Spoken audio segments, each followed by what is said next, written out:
to the podcast. Thanks, guys, for coming. Thanks to Todd from Taco Surf for letting us have this here. Thanks to Bobby for being the first guest, Bobby and Garrett. Thank you. Thanks for having us. Again, we got a lot of cool giveaways. If you guys want a raffle ticket, come up to the mic right here in the center. When we do the Q&A, we'll let you know we're going to start doing Q&A. And yeah, man, we got a lot of cool gifts. Trailer valet, Alexa 300, Decker's coming with a Revo 40. And then, yeah, we got a lot of stuff. But again, if you want to win a raffle ticket, either take your receipt to Anthony in the back with the hand up, or you're going to want to come up, ask a question. Justin's going to hand you a ticket once you ask a question. So our first panel is going to be Bobby Martinez and Garrett. What's your team name again? Well, before I fished with Garrett, it was Team No Remorse, and he was Rolling Thunder. So we're rolling with no remorse, I guess. Apparently. So Bobby's been a big help to the podcast too. We've done a lot of stuff. We filmed we're filming a little pilot, and Bobby was part of it. We did some fishing. Yeah. So cool. And he's been a guest on a couple times. We did one recently, and that was a fun one. And then, yeah. I mean, if you guys, we can even open up the Q&A right now. If people want to start asking some questions, they can come on up and come up to the mic. Say your name. I think we got our first customer. Yeah.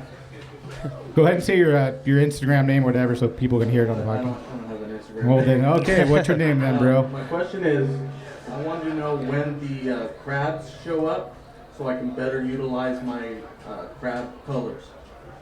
You're talking about the El Nino crab, like the red crab? The Pacific red crab, I think. Yeah, well, they're here now. We just fished Santa Cruz Island a few weeks ago, and that place is jugged. I fished deep, 400 feet, and all the red snapper have them as well. We fished shallow for bass, and the bass were also coughing up red crabs. So they're here now. I don't think they left. Yeah, I don't think they left. Seriously. They've been here for Since the Do you think they're here year round? Yes, they are. I think right now they are, yeah, because the way the temperature is, the water temperature is, they're definitely been here for the past 3 years for sure. Very good. Thank you, guys. Yeah, Yeah, thanks for coming, dude. Thanks for supporting. Grab a No. ticket from Justin. Yes, sir. Guys, step up. There's a lot There of we gifts go. up here. Yeah. I'm telling you. Apparently no one there's wants so much anything, stuff so I'll that keep you the can't trailer see over valet. here, but I'll keep the trigger. It'll be mine. It's fine. You guys want to, interact. It's fine with me. yes, sir. Cheers, boys. Cheers. Thanks for cheers. coming, man. Hey. What is your deadliest bait for spotties? Instagram name too, and your. Let me, Light brown spotty stock. There okay. you go. All right, let me look Stalker. around and make sure there's no tournament competitors. All right. Honestly, Damiki Axe Blade, best bait. Hands down. Nothing better. I don't care what you're doing.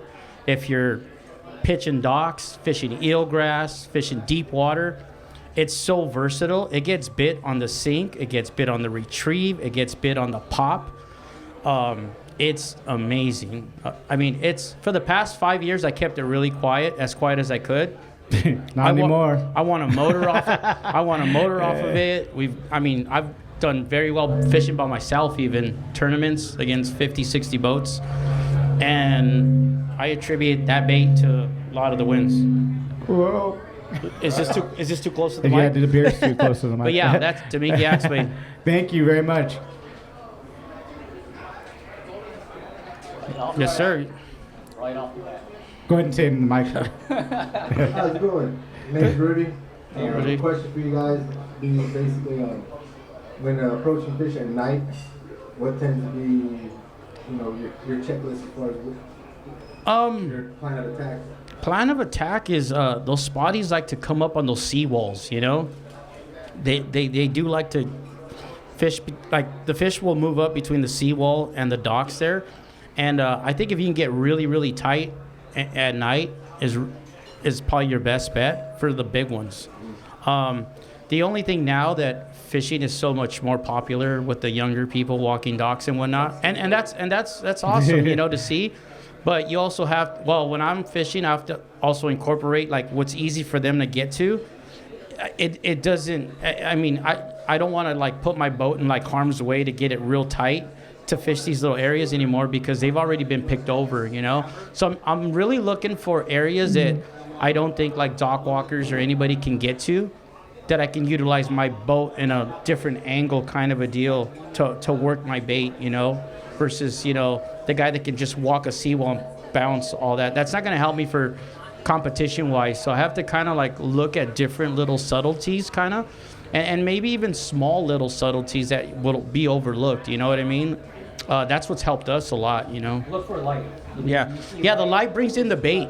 And we've seen it where it's like, it's really good. You'll see them even like, you know, coming up and eating the bait on the surface. Look for light. If you're walking at night, look for light. Yeah, the light does help a lot. Tracks bait, tracks the fish.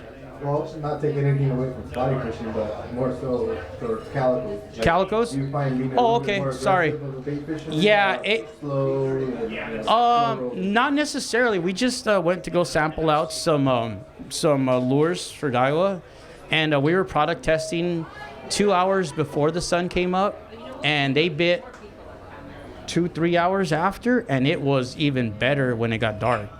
And then all of a sudden it just shut down, you know. But that was more of a tide thing. I don't think it was a night thing. It was a tide thing that shut them off. But they were eating reaction baits at night. You know, I was using like slugs and just weirds because they were biting so good. If fishing's really good, I don't stay with the same thing, like a smaller bait, like a 5-inch. I'll go like a 9-inch bait. Because if they're biting that good, chances are that big one, and I hooked a giant that night. I dumped a really good one. But that's just, you know, that's part of the game, especially fishing like breakwalls and stuff like that. They're mean. They're not dumb, you know. Yeah, but you guys could go creature baits listen to though. his podcast. Both of these guys' Crawls, podcasts, like too. big creatures like that. Like, what's that? I'm sorry. I'm saying if you listen to your podcast, you talk about a lot of this stuff too. If you go back and listen, Yeah, like I've learned tons from just listening, having these guys on. You know, it's a lot of it helps, man. Yeah, and it's just because of the, you know, like we have a tournament next week, and it's a night tournament. We're going to fish all night. I'm not comfortable at night, but like that's what brings us out of our comfort zone to learn all these different ways to fish. Is it? Yeah, and see, some people don't do well when the sun's up. They're like, I can't make them bite. I can't. You can. You just have to adapt to like the way the fish are going to react. hey, notice when you see shrimp scooting around the water, perfect time for crank. Yeah, right? Yeah, absolutely. Absolutely. Yeah, Thanks, thank man. you. Comes another one. Yes, sir. Good, How's it good. going, man? Santos Hook 44-14. Okay. Quick question. Yes. If you cover this, I'm sorry I couldn't hear in the back. Oh, no, that's quite all right. Tide preference. I'll let Garrett. I like fishing tides. I like fishing an hour before high tide and an hour after high tide. I know it sounds very cliche, but I like fishing the outgoing tide for one tide. 2 hours after high tide, an hour after high tide, that's the best. But what are you fishing for? Bass, a spotted day bass, and halibut? Yeah, that's probably the best. But like when we compete, we don't get to pick our tides, right? Like we just have to go and perform. So just think about like if you're fishing docks and stuff like that, when that tide drops, they got to go somewhere, right? They're at the, you know, they're on the outside of the docks. You know, they move out. They have to move out. You know, yeah. They'll get in between the two docks and just stay there until the tide comes back up. So they're going to kind of show themselves. So it's not necessarily a bad time to fish at low tide. It could be good time because they have to show themselves. They have to pull out from their comfort zone. So, you know, just position yourself, you know, whenever you can get out, just, you know, try to think like, hey, the fish had to have pulled out. Let me try fishing in between the docks instead of right up on the pilings, you know? No. Yep. Thank you again for question. Hello. Thank you for being here. Yeah, welcome. I was just wondering if you find color important, or do you notice that there's different Yes. colors? It's that funny. Yes. We were just talking We were about just that. talking about fishing. that. Yeah. Colors are really important, especially for bass. I don't know.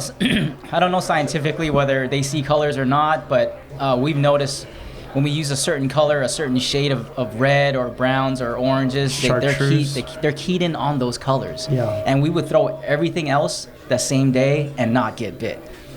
So bass, especially spotted bay bass, calicos, and sand bass, they do key in on colors. Yes, as they do. far as I know, but not scientific. Yeah. Excellent. Thank you. Thank you. Great question. Any more Roxanne? questions? No Roxanne, more questions, question? huh? Here we go. One more. Hey, Chris. Okay. Follow up that question. I think exactly here. Sorry about that. I think it was a color question. Yeah. I think profile size is more important. Oh, that's a great question. That depends. Are we talking calicos, sand bass, or spotties, or all three? Fishing in general. Oof.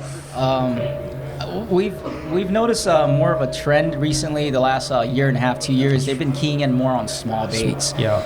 I would say 4, 5, 6 years ago, we were throwing 9.5, 10-inch baits at calicos, catching 12-inch calicos. And we know, of course, we're going to get those big fish and big bites, But recently, we've noticed we've been really catching the bigger fish on smaller baits. They don't want the big baits the last couple of years. I'm not sure why. Maybe it's the El Nino. Yeah, we've definitely scaled down. Like, we went from like fishing really, really big baits and to really, really small baits. I know.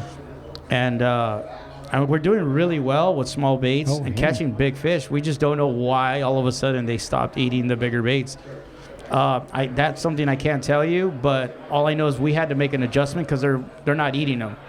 And when I think we were pretty much one of the first ones to kind of switch up to real small stuff.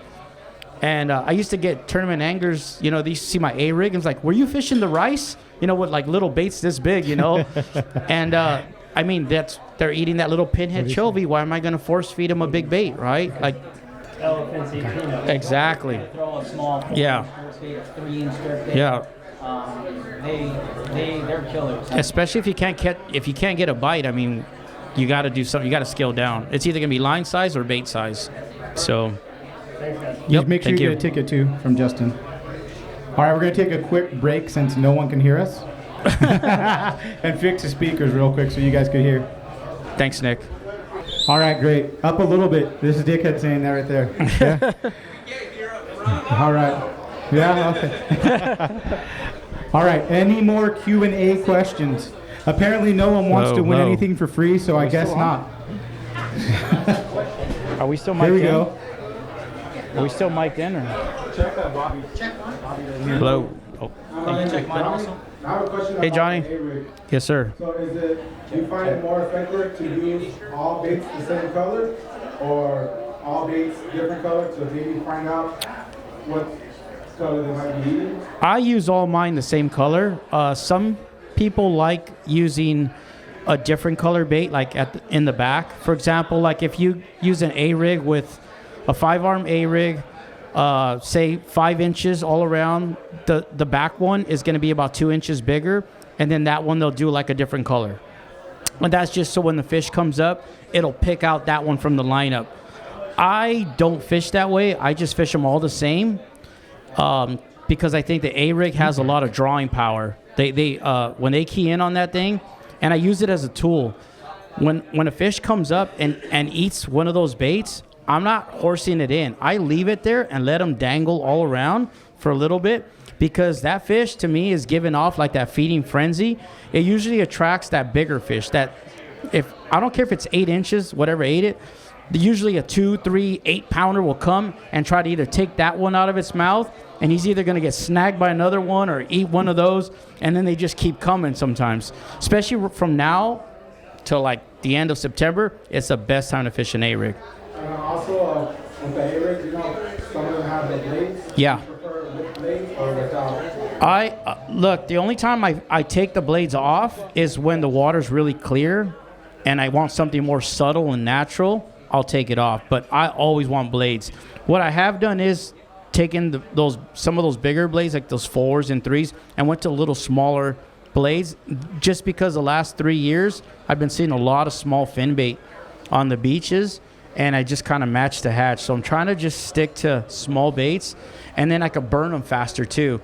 And another thing, what I'm doing too, is I'm making that A-rig contract and collapse. So it's like it's coming out, pretty big, and then I'll sweep the rod, and then it'll just contract, and like a scared bait ball.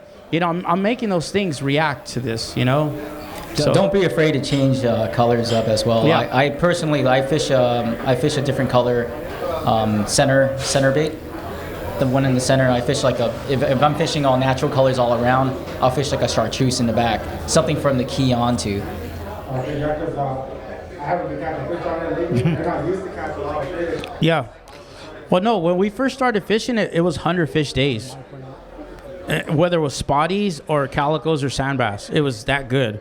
Now, they keyed in on it. They know what an A-rig is now. But you can still, it's still a great tool, It's just, they get hip to them,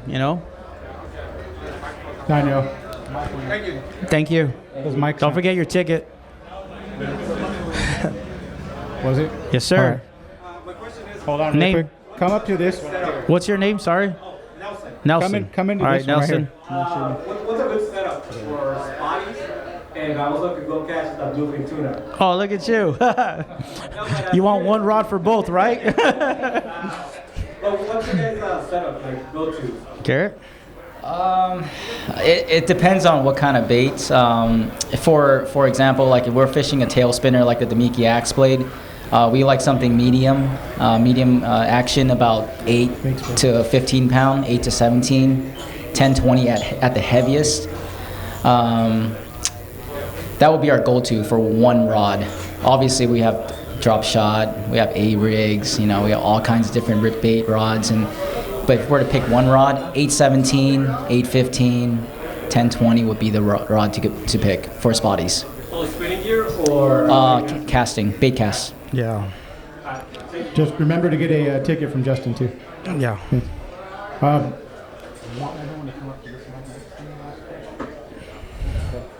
No more questions, huh? Nobody else? All right. You got any good stuff to tell us, Bobby? Any good stories? Fishing stories? Fishing stories? Yeah. Yeah, I always have fishing stories. The one that got away? How about when someone broke into your house? Oh, that was pretty bad. Yeah, we'll talk about that, I guess. So Nick calls me. He's like, hey, how's it going? I'm like, oh, not too good. The cops came over to my house last night. He's like, no way. I'm like, yeah. I just literally fell asleep like a couple hours ago. He's like, what happened? I go, I had a burglar. And he's like, what? Yeah. I said, I had my daughter's birthday party, and she requested sushi, like good sushi. And so I've been YouTubing how to make sushi for the past week or so. So there I am. I went out and bought sushi, so I had everything out. And then I was so tired after a birthday party. Went to bed. Then my oldest daughter, this one, says, hey, Dad, I hear something in the garage. And I'm like, oh, here I go. So I wake up, 2 a.m, walk up to the kitchen. Sure enough, I'm like, I woke up real quick. I heard like somebody shuffling through my cabinets. I was like, oh my God. Lock yourself in the restroom. And if I tell you call 911, you better call it. So I turned on the lights, and I'm like, the noise is getting louder. And now I'm thinking, like, not only do I have a burglar, I have the prizes I offered this guy for this. Yeah, we needed this. And I'm like, how am I going to explain this one, right? So, yeah, I hear it. It gets louder. I tell my daughter, call 911. And it's getting louder. I'm turning on all the lights, and I'm like, nobody's leaving, It's getting louder. And then, so we walk outside. Cops come, and they're like, we're not going in there. We're going to wait for backup. I'm like, oh, man, wild. There might be multiple people in my garage. And I have a lot of fishing equipment. Like, I can't even tell you how many rods I have and everything else, but it's pretty sick. So they get back up, and they're they have their beanbag guns and shotguns and put the tactical stuff going on, and they're in there for 40 minutes, and then they come out like smiling, and we didn't see anything. I'm like, I know what I heard. And so at this time, I was freaked out, called my mom and dad. My dad came over with 5 flashlights, and I'm armed with the sushi knife, from the night before. And so I know what I heard. The cops leave. So I'm like, hey, Dad, I'm going to go underneath the house and just kind of peek. So I peeked underneath the house, nothing. I was like, I know what I heard. And I do air conditioning by trade, so I had the ladder next to my house. So I'm gonna go up on the roof because I know what I heard for a while too. I look up on the roof, and I see the masked bandit up there. It was a raccoon that was trying to have her babies up on the roof. And the way he texted the story was hilarious. He had me going like, I was like, oh shit. Scared the hell out of me. Someone's here breaking into your house. It actually funny. tore shingles, ripped the wood off the the eave of the house. Like, it was pretty bad. Yeah. Pretty scary too. But yeah, that was a hell of a. Well, we're gonna close out this Q&A. So like 4 people have a chance of winning something really good now. Yeah, if you haven't had a chance to look at all the prizes up here, I mean, there's reels. A lot of good stuff. There's $1,000 dolly for your boat or trailer. There's a Traeger grill up here. There's $100 AFCO cards. There's a bunch of tackle. I mean, it's pretty amazing what Nick and Justin put together here. It's a cool platform for us fishermen and divers and, in the fishing community to come together. It's pretty cool. Thank you. And thanks for having us. Thank you. Man. We'll have the next one coming up. Justin. We'll do a raffle right now. Is that the Gary? next one up will be up with Chris Lillis and Fred Klinshaw. Cool. So that'll be in a minute. All right. Break time? Yep, break time. We're doing a raffle now. Thank you.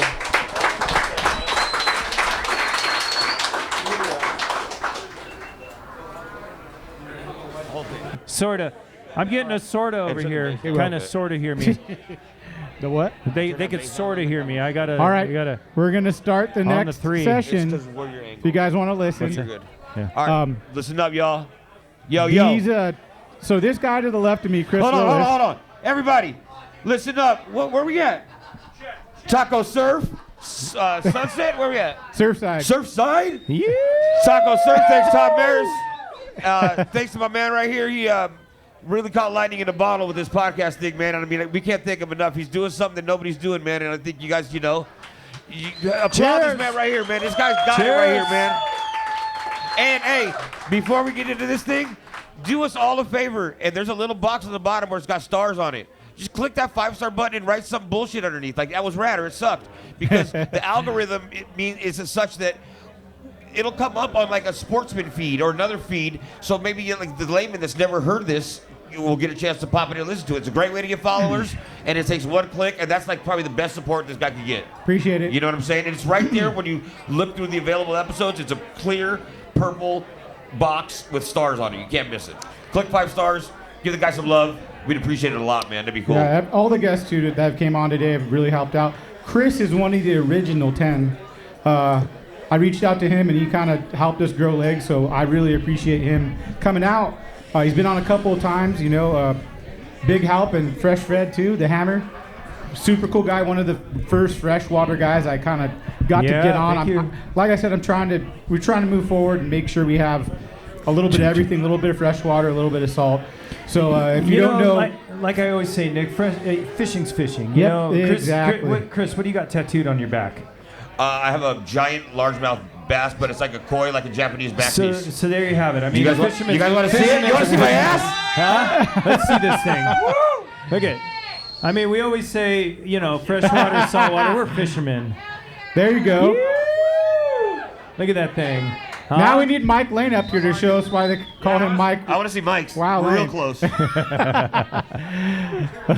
Okay, so we're going to open up Q&A. These guys wanted to bust the Q&A out real quick. Yeah, let's do Q&A real quick because you guys want to get stories. We have a lot of great stuff up here still. Hey, why don't everybody move Come a little up here, closer? ask a Come on, question, man. bro. You guys Come want up to win close. something? Let's ask some questions. Oh, Let's, this guy, do a look little at him. Q&A. He's got Let's a get up clipboard, close and bro. personal up here. He's ready.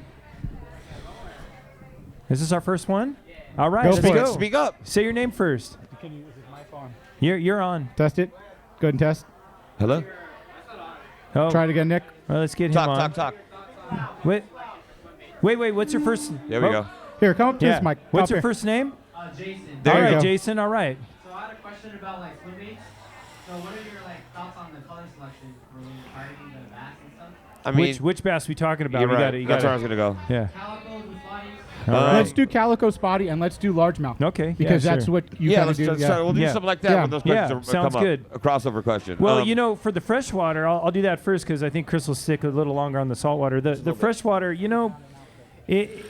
I think it's a profile thing mostly. The color, if they're stocking trout and you got a rainbow and you got a sinker, you might want to go that way. But if it's a floater, it's most guys know that are swim bait guys. A lot of that swim bait bite in the freshwater happens on the surface and it happens after the sun comes out. So a lot of that's going to be just a profile. So I would just match the size of the bait that they're eating, If they just stocked 2,000 pounds of 1 pound trout, well, you're probably going to use, 11 to 12 inch swim bait, but just make sure the profile is right. Yeah. I think for the saltwater fish, color matters a bit. Dark for dark, light for light. Dark they see the silhouette, light they see the flash. But I don't 100% buy into that notion. But then you are in a situation. A friend of mine, Larry, and I were fishing the COC, the 2-day island event, and man, they wanted the orange tail, but not the solid orange, the clear flake orange tail. And he didn't believe me till I had 5 fish in that well that weighed 5 pounds. We had 25 pounds on 5 casts, and he looked at me and goes, "You got any more of those?" I go, "Dude, I made 30 of them. They're in that bag." So there is that, But again, is it confidence? Yeah, do you it's think you're gonna get bit? totally a confidence thing. I mean, I was using a blue clear swim bait and crushing them one time. Then they quit biting it. I don't they're know. eating purple where and pink right now. Yeah, Pink, pink. Or a spray chartreuse on the tail, and you bit again. You should have seen what I did last night. I spray painted lures. They're retarded, but they're gonna get bit. Yeah, I mean, it's so weird. Yeah, it's way. It is bait is confidence, Hey, dude, dark for dark, light for light. We're going to start there. You know what I mean? Yeah. And then go from there. But if you're going to fish it, be diligent. Don't make 2-3 casts. I'm not bit, dump it. Fish it, dude. If that's the one you want to get bit on, you're going to get bit on it. Best thing when I used to fish swim baits entirely, it was 2 baits, 1 rod in my boat. That's it. 100%. That's it. All day. Nice. 8 hours. That was it. They call that hauling 10 water. hours, 12 hours, whatever it took, Hauling water. Yeah, that's right. Thanks for the question, Thanks, bro. Jason. All right, who else? Next guy, pump it out, pump it out. You guys are getting raffle tickets for questions, man. Look at all this cool shit. You guys are blowing it. Yeah. Oh, don't be shy. Oh, wow. Come on we up. got a lot of pros in Come this on. room. Yeah. This guy's got a mustache. Yeah. Yeah. What's your first name? What's your name? First name. Scott. All right, Scott. Coming from freshwater bass, I know spawning bass react differently to different baits and stuff like that. Is there anything that, to tell when these bass are spawning, or how do you do differently when it happens? Ours don't make beds. Ours shoot up the water column, and the lady shoots out eggs, and the guy comes up and he comes all over them. And he covers them, and they do it. Super hot. It's like it happens within erotic. 20 to 50 feet of water usually. A lot of the fish is an indicative sign of their spawning pattern is going to be the colors that they have. We call them the makeup. The calico is going to have just an orange jaw, really, really peacocking, I have a big fish tank at home, a 150-gallon, with these South American cichlids, and you can tell right away some of them are sterile because they're farm raised, but they still act as if. So you're going to see them, the purple hues, and they posture, and and the way they act, they swarm together. They cloud up hard, dude. Like you'll have one on, and there'll be 30 behind it, and you can sit that same spot and just wail on them for an hour. I can't tell you how many tournaments we've been in, and other people have been in, where you find that batch of spawning fish, and you can fish that fish for God knows when. Because every hooked fish is going to bring 30, and underneath those 30 is going to be the big old lazy grump that's going to want to pick up the trash, and that's going to be your big Very fish. similar to 2 a.m. when there's that one chick and there's 10 dudes in the bar. It's super identical. Everything you just said totally relates to that. You know? They put their makeup on, dude. And it's weird. Saltwater's real. It's not so static like freshwater. You see, it's this cyclical thing that's so. It's so it's not by the book. It's just whatever it is. It's what it's gonna be. So if you find a pattern of stabilized water conditions and weather, then likely you're gonna have a proper spawn in the proper months. Years prior, I really like fishing in the fall.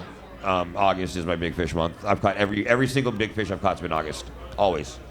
And what's your biggest calico? I don't know, man. Well, it's the biggest one you've ever seen. What do you think that the size was? I don't know. I can't say what I think. I can only say what it said. Don't say it. It said 13 and change. So, but it wasn't 13, dude. It was all the fucking 15. You'll see it. It's just giant, dude. It's retardedly big. Thanks for the question, bro. Yeah. Yeah. Thanks. Any Jason. more questions out there? No? No one wants to win There's anything? questions right here. Here we Here go. we go. Yeah. Wait, your Great. name first. Hi, Stephanie. All right. Uh-oh. You can't touch it.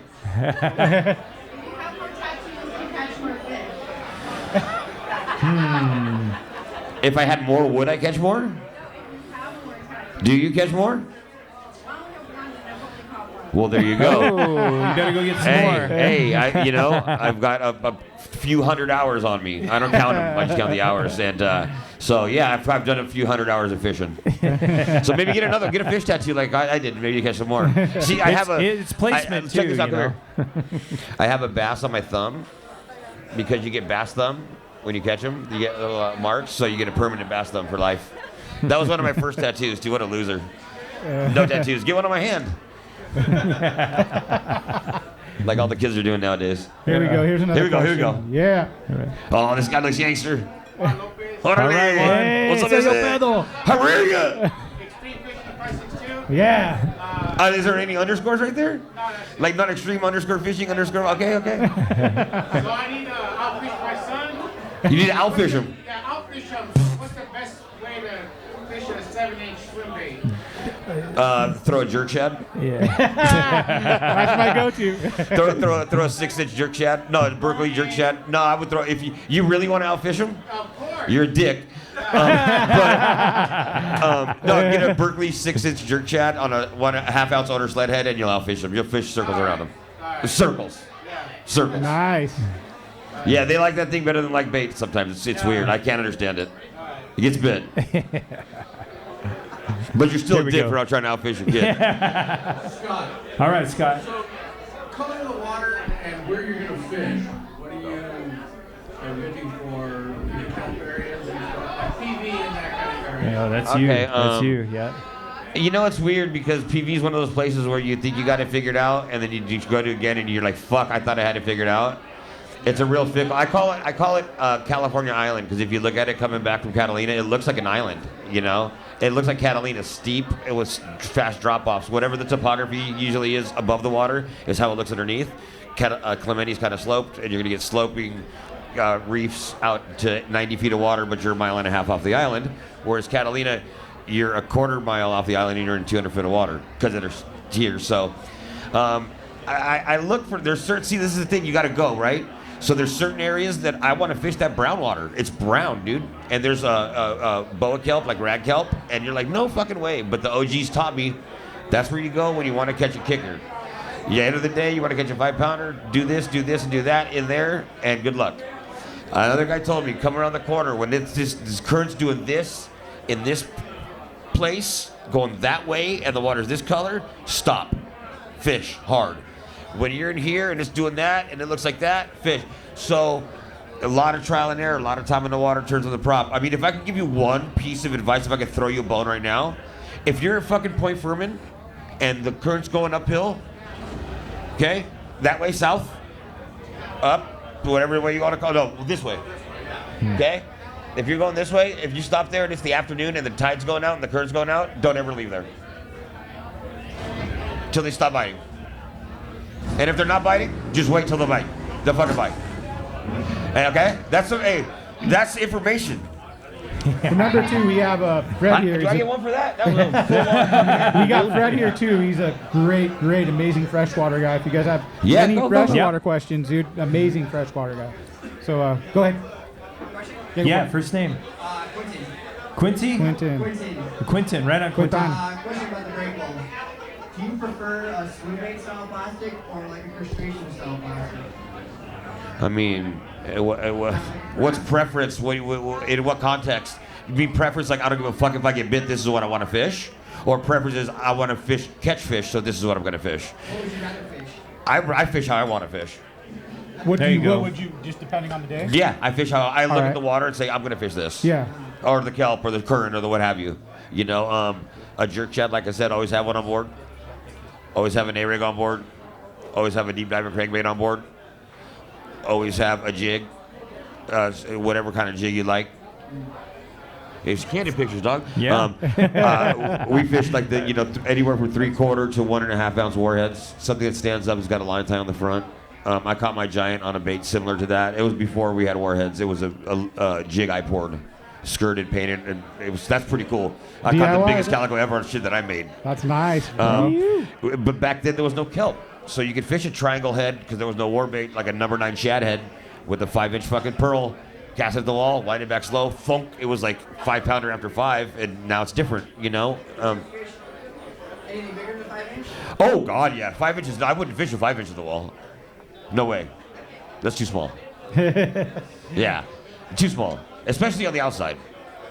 But have a crank, man, and dedicate yourself to. See, that's what we were talking about earlier. Like, you want to go really dial your shit in. Don't go to catch.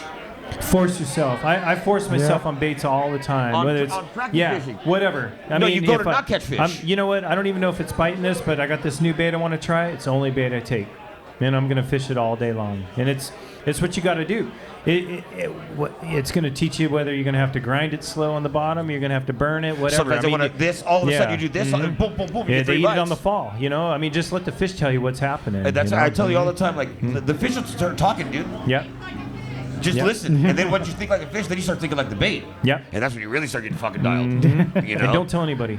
But don't tell them. Well, good luck with that. We're just crazy like that. We think like bait. I go at home and think like bait.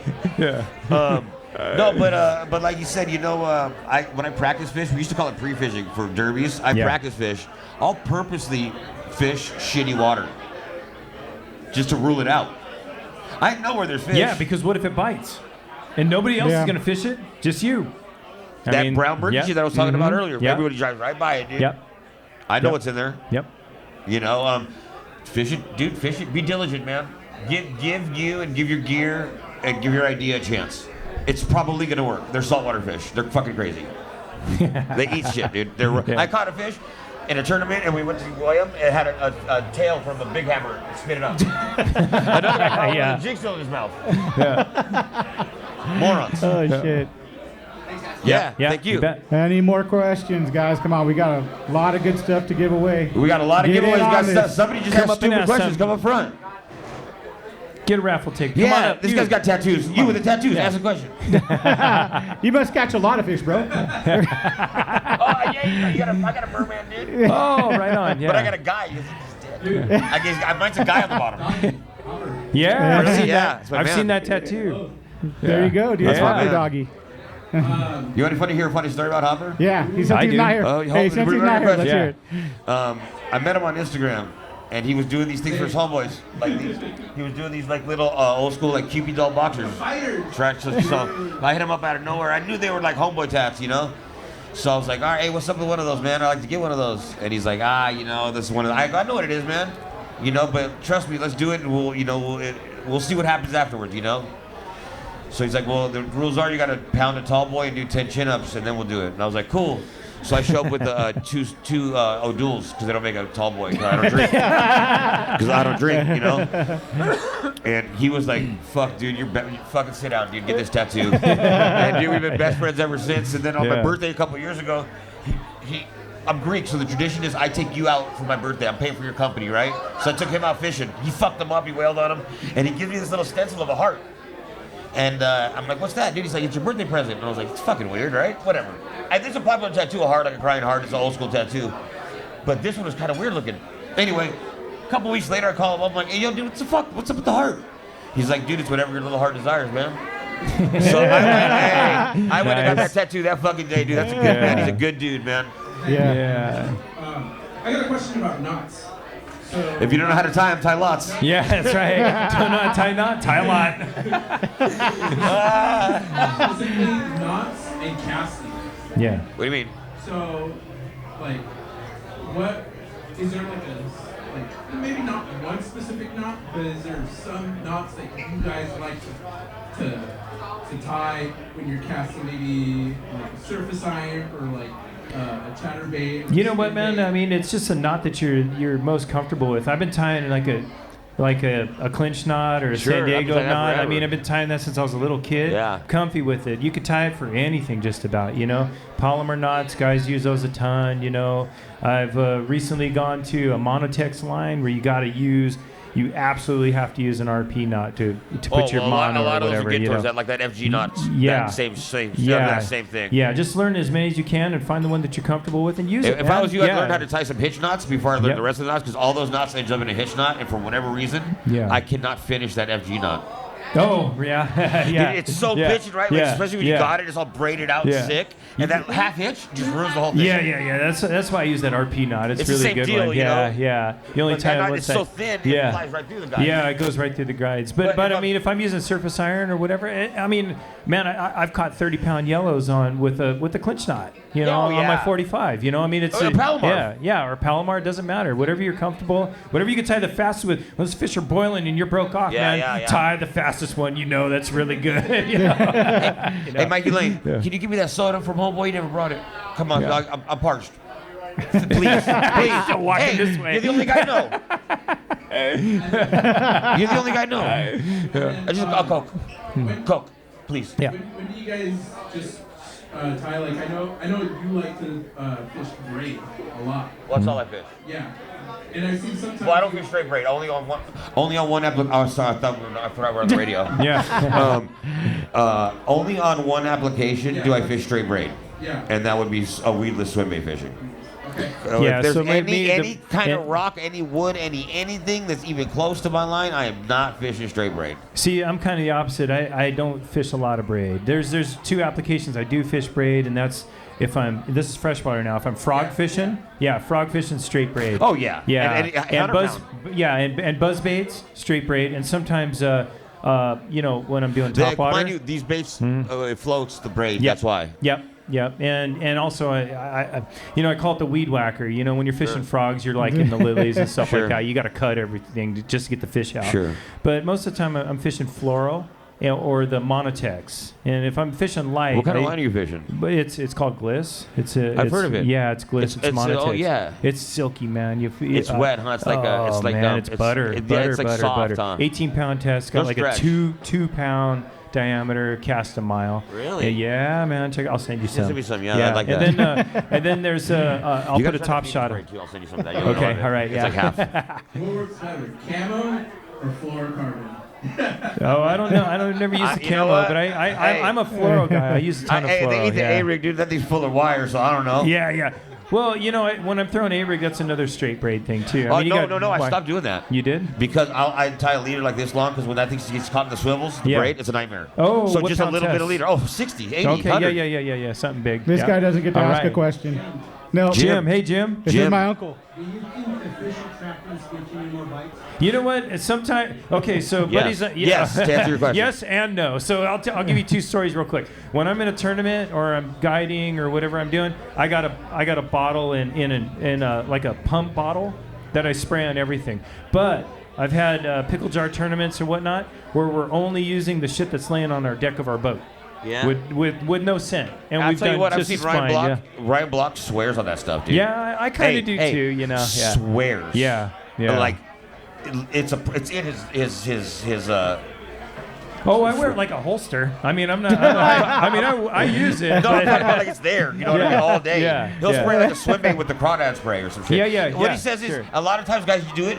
It doesn't track the scent, but it's slick. So when the fish bites the lure, it slides down and gets it on the hook. Yeah. You use those in the salt water? Yo, yeah, Uni Butter is what our guy, Tommy Gomes down in San Diego. He takes the extra urchin and crushes it up and makes like a butter. It's fish delicious. Thanks. Sorry, Mike. You don't need to do this. You know, I love honestly, you, when I'm Come on. when I'm No, you're not. Come here. I told a story You're about not. us when I broke my toe. Did you even hear that? You remember that? That makes me your dead. No. Whoa, dude, we're live on the radio. Mike Lane. Say Someone everybody. got- Mikey Lanes. Everyone Mikey say Lanes. what's for up Mike to Mike Lane. Lane. You Yeah. guys need a drink. Brought Hit me up soda. Mike Ballast Lane. Point. Thank The you. only Hey, thank you. one of the podcasts I've fucked up real good, but we did it again, and it went. Thank God. Who fucked up? I did. We got drunk at the first one at Ballast Point. That's like the one we do with Dwayne. I've done it. End of the year, we're gonna have a good clips of unreleased drunk podcast. Oh yeah, you probably got a pile of those. We got a lot of great all right. audio. Let's get back to it. What's up, little man? Holla at me. What's good? What's your name? What's your name? All right, Justin. What are the do's and don'ts of fishing on a party What's boat? up? What are the do's and don'ts of fishing on a party boat? There you go. No, don't drink a lot. What did you say? The Do's guys, and do's and don'ts. the of a do's party and boat. don'ts. Oh yeah. Well, what I would do is tip your deckhand. Tip your deckhand. 100%. What I would do is try to catch jackpot and give it to him. That's huge, man. What I would do those is guys work tip their them good. asses off. Yeah. What I would do is listen to them. What I would do is ask them if they need a hand. I grew up, dude. How old are you? 21. Okay, I was way younger than you. Yeah. I was like 11 on Yeah, those I was boats. like 12 or 13. My mom used to drive me off at the landing. Okay, she was a single mom, and I'd go from 6 to 6. And they taught me how to. Hoop. Do you go on party boats much? Yeah. Which Yeah, ones? yeah. Where you at? 26th. Okay. So yeah. who's captaining? Jeff now, huh? Yeah. Walker? Tell him I said hi. Who used to run? Aaron used to be down there too. I know all those guys when they're kids, dude. They were young dudes, man, and now they're all grown up. Party boat days are different than when we were growing up, huh? Yeah. Oh yeah, for sure. Hey, those are good you don't times. you don't throw Have beer you- cans over the side I know. anymore. Did you find the magnet? The lead magnet yet? The lead magnet. Have you found that? No, you should look for one. Ask the captain next time if he's got a lead magnet. He'll show you. Yeah. Hey, honestly, those guys are out there every single day. They're busting their ass, and they know how to catch them. So don't get butthurt, dude. Yeah. Just go right up to one of them. The Hey, guy shoot right who's back getting at ready him. in the morning. The guy's just tying up everybody. Hey, you know and what's just nice? say, hey, what do we? Yeah. Bring him some donuts, doggy. Just the crew. Just or, the crew. Or buy him a breakfast burrito and just hand it to him. They don't want their food. Bring them outside food. Trust me. A fucking donut goes a long way on that boat, dude. Oh man, when I'm on those boats, I want to eat everything. Right, but you don't want to eat what's in the galley. Oh, are you kidding me? No. He's talking about the captain. Yeah. All right. Yeah. Captain. They don't want to eat the Yeah. same food every day, dude. They're Bring a sick deck of of it. cards for the captain. Bring There him you like go. corn nuts, Yeah. dude. Some shit like, dude, I'm telling you, that works. Yeah, there you go. There's your dudes. Don't worry Thanks about for the donuts. question, bro. Yeah. Any more, fish guys? hard. Taking questions. You guys We want to got win some some time, dude. I stuff? raced over here from Long Beach. I almost killed myself. Yeah. Yeah. Here we Here we go. go. First name. Yeah, All right, Mitch Mitch. from Mitch's All Seafood. right. Hey. All right. Yeah. No, you don't. Me? Him? Both of you. Go. You go first. Well, He has a few boats. yeah. Well, I mean, we're fresh in saltwater. My son's a saltwater boat captain, and he runs a small boat operation with a 22-foot Bahia, Ranger Bahia, and then I run a 198 champion, 196 champion elite. Yeah, that's for the freshwater. Are you confident taking those off? Yeah. You know what? And the reason I'm confident with it is because I grew up, I learned how to fish through saltwater, calico bass, sand bass, and all that. And dude, I was running 8-foot boats, 11-foot whalers. Don't tell my mom. Yeah, the rule was when I was a kid, we had to stay behind the break wall. But yeah, we hit some pretty heavy. You'd be surprised. But listen, I wouldn't really recommend it to a new boat or anything. You got to. Do you surf? Yeah, so you got to kind of read the swell just like the waves when you're surfing. That would be the best. Yeah, talk about your boat. You got a Yeah, new we one, huh? started small. We started off with the 14-foot aluminum salty balls. Bought for some dudes. Can you turn this one up a little bit, too? There we go. And a little bit more. And anyway, we saw this whaler in the valley. It was a 13-foot super sport, which means it's like a awesome. It's an outrage, just mini, same hole. It's not the flat bottom. It had a trolling motor and a 42 stroke, and it was rad. And we tricked it out. It was bitch. We went to Catalina. It was so rad. We fished a tournament from Dana Point. We went all the way to La Jolla. We're just charged. Yeah. And anyway, we grew up, and we bought another aluminum boat. But this time we bought a Crestliner because my buddy Matt Kozef had one. It was rad. It's like a Great Lakes boat, so it's got a deeper V. And that thing, so we had this 115 Mercury command thrust, where it had like a 150 lower unit, so it's all torque. 0 to 50 did 3 seconds right out of the hole, dude. And Nice. but we just stumbled across the Holy Grail. I found an 18.5-foot Key West that a friend of mine was selling. And I don't know if you know about those boats. They're called the Bay Reef. You can't find one for $10,000 beats of shit. And it's a 2005. I think it makes whalers look like sissies. It's got a 19-degree dead rise. It's a beautiful, beautiful hull. It doesn't have all the fancy pants hatches. It has a few, but it's a bay boat still. I bought it for $5,500 with a blown motor. So I took the motor off the Crestliner that we just got a bigger shaft, put it on this one, and tricked it out a little bit. Man, the thing looks brand new. You can eat off the fucking cleats. It's so silly. It's getting 10 miles a gallon. It's getting 5.5 miles a gallon right now. The other day, Brian was up around Point Vicente. I don't know if you guys are familiar, but it gets a little mixed up there. You come in here and it's coming there, and Benny was in his brand new Ranger, and my buddy Randy was in his brand new Ranger, and Brian and Mike were in my 18.5-foot Key West. See ya. Not going 40, but going 30, but fucking eating waves, dude.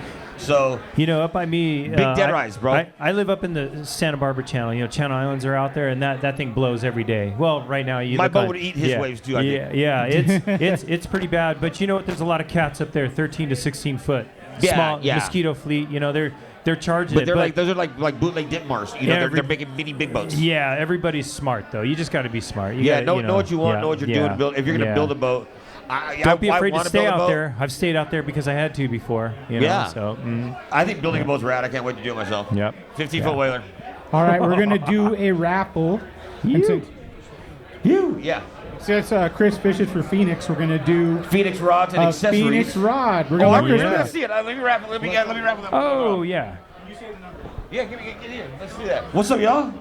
I've never won any raffle in my life, and I was at this. What's that hipster? Wait, we had to get a raffle to be here today. Listen, what's that? We had to win a raffle to be here today. Beer? No, we had to. We had to win a raffle to be here today. Oh yeah. I got it.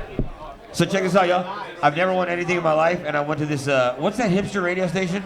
KCRW? A lot of them. I went to this KCRW thing, right? And they were auctioning shit off, and I almost won. I was off by one, but the person didn't get it, so I won, by proxy. And it was a fucking giant frame thing of the girl that sings. What's her name? God, she's a bigger girl. Taylor Swift. No, from England. Adele. Oh my God, I have it in my house still. This thing's got to be worth $1,000. It's huge. I have it on 8-track. If anybody ever wants a giant Adele in the studio singing picture, I have one for sale. And that's the only thing I've ever won in a raffle. Okay, I, Chris Lillis, a.k.a. LBC's. We'll get a new one, don't worry about it. Shit. Must be nice. Must be fucking nice. I got it, guys. I got it. Don't touch it. I got it. This is a 79H. Yeah, I'm protecting Phoenix M1 inshore rod.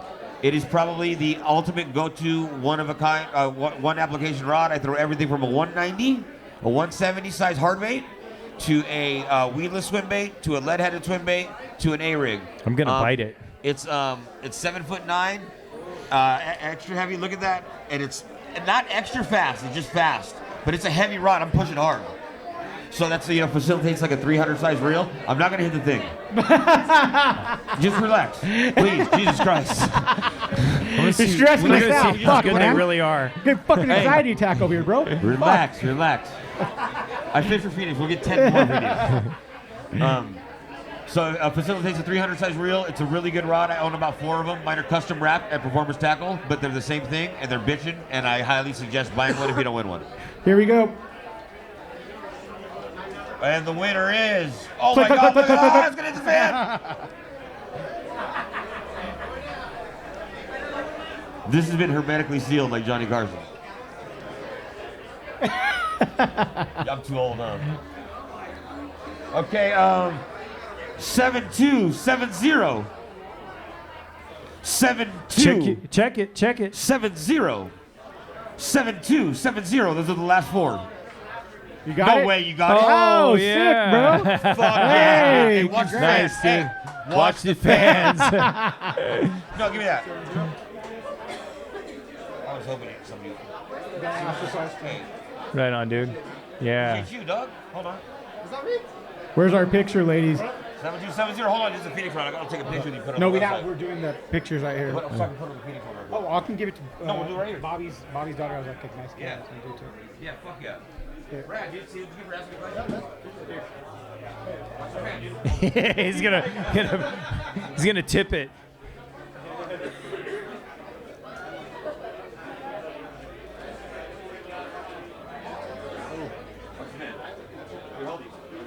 Hey, congrats, brother. All right, Yeah. man. Yeah. Give that gentleman a round of applause. See, come ask a question. Nice. Get it wrong. Just like that. All right, well, we're going to do some more raffles, and Yeah. the next up is going to be Decker and Erik. So Yeah. stick around. Big good one. Hold on. We're going to raffle this off. It's a fishing trip with Erik Landesfeind and Jimmy Decker. But you got to ask a question first. There you go. So when you win, you got to come ask a question, then you get the thing. I'm going to go ask a question. Yeah, I'm going to go ask a question. Okay. So you guys want to do You got the thing? Yeah. All right, we're going to do the raffle with these guys.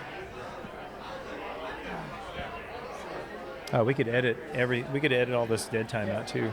No, but this is live. Hey, is this live? No, he's recording. Gift card, $100 gift card. Nice. All right. Yeah. You don't want to do that. You can do that. Yeah. That's salty crew. Yep. Weird. Yep. I brought some salty crew stuff. Yeah, I didn't want to ask that last time. Yeah. All right, here we go. Another one. This is a big one. How many do we have enough for like 3? Yeah. 3 or 4, I brought tell all me. these hats and shirts. So what is it? Hat, a shirt, and what Let's else? do. Yeah. Let's see. We got Hat, shirt.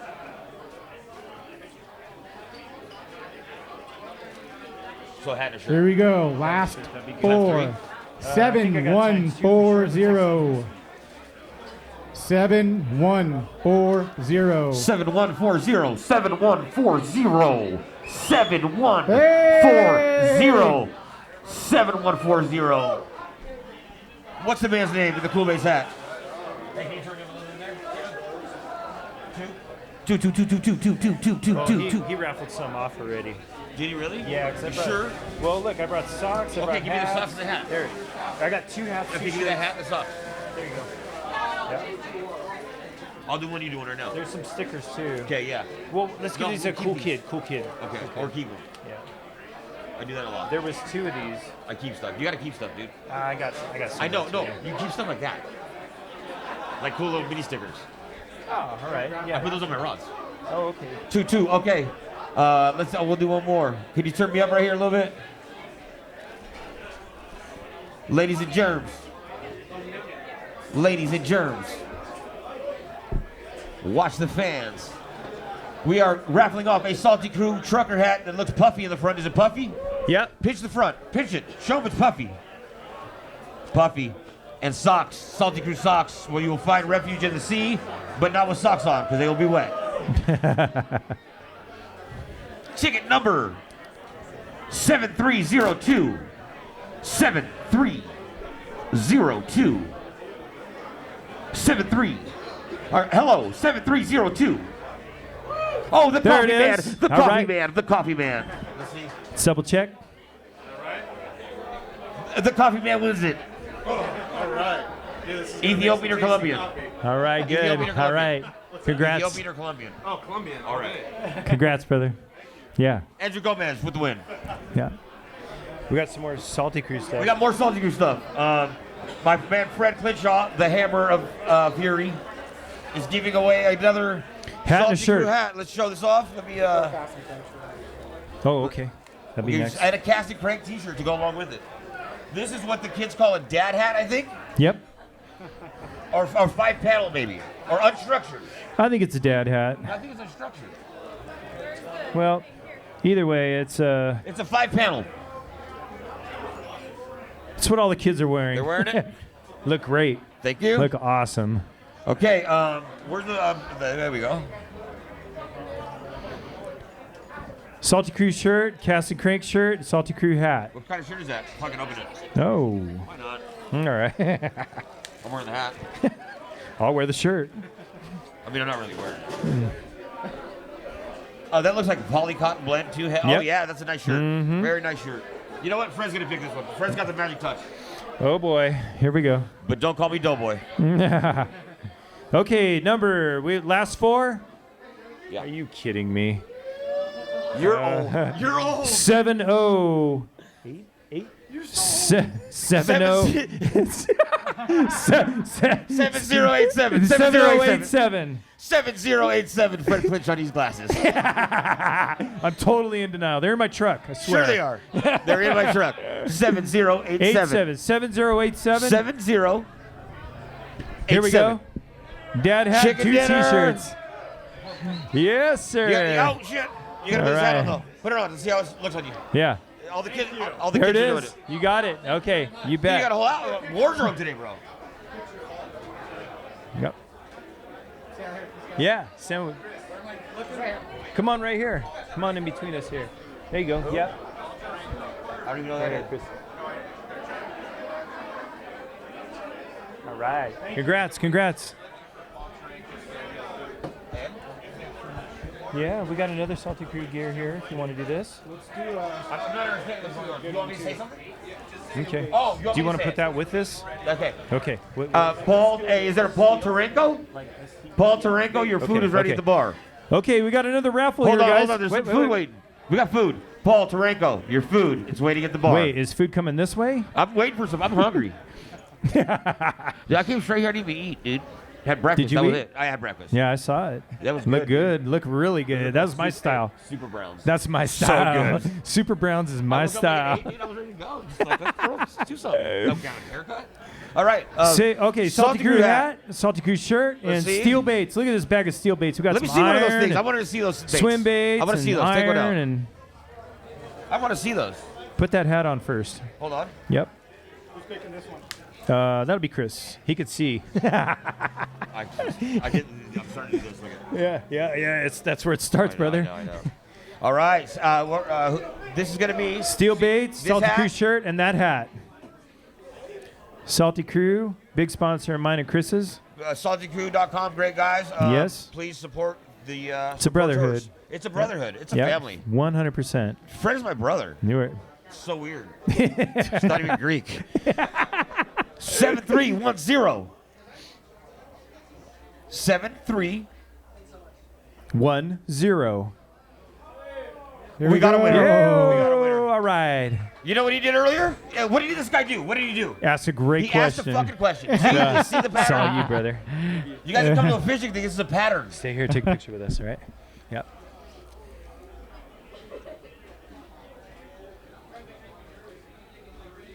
Congrats, brother. All right, you bet. All right. I bet you're really photogenic right now. Yeah, I'm all like Hey, this. are we photogenic? I'm rarely photogenic. She just I shook her swear. head. I don't think I was not going to make the cut. Are we not photogenic? Look at Are us. we? Wait, hold on.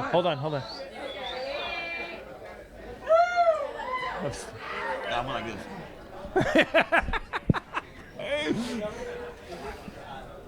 Hey, is there like food? Is there food?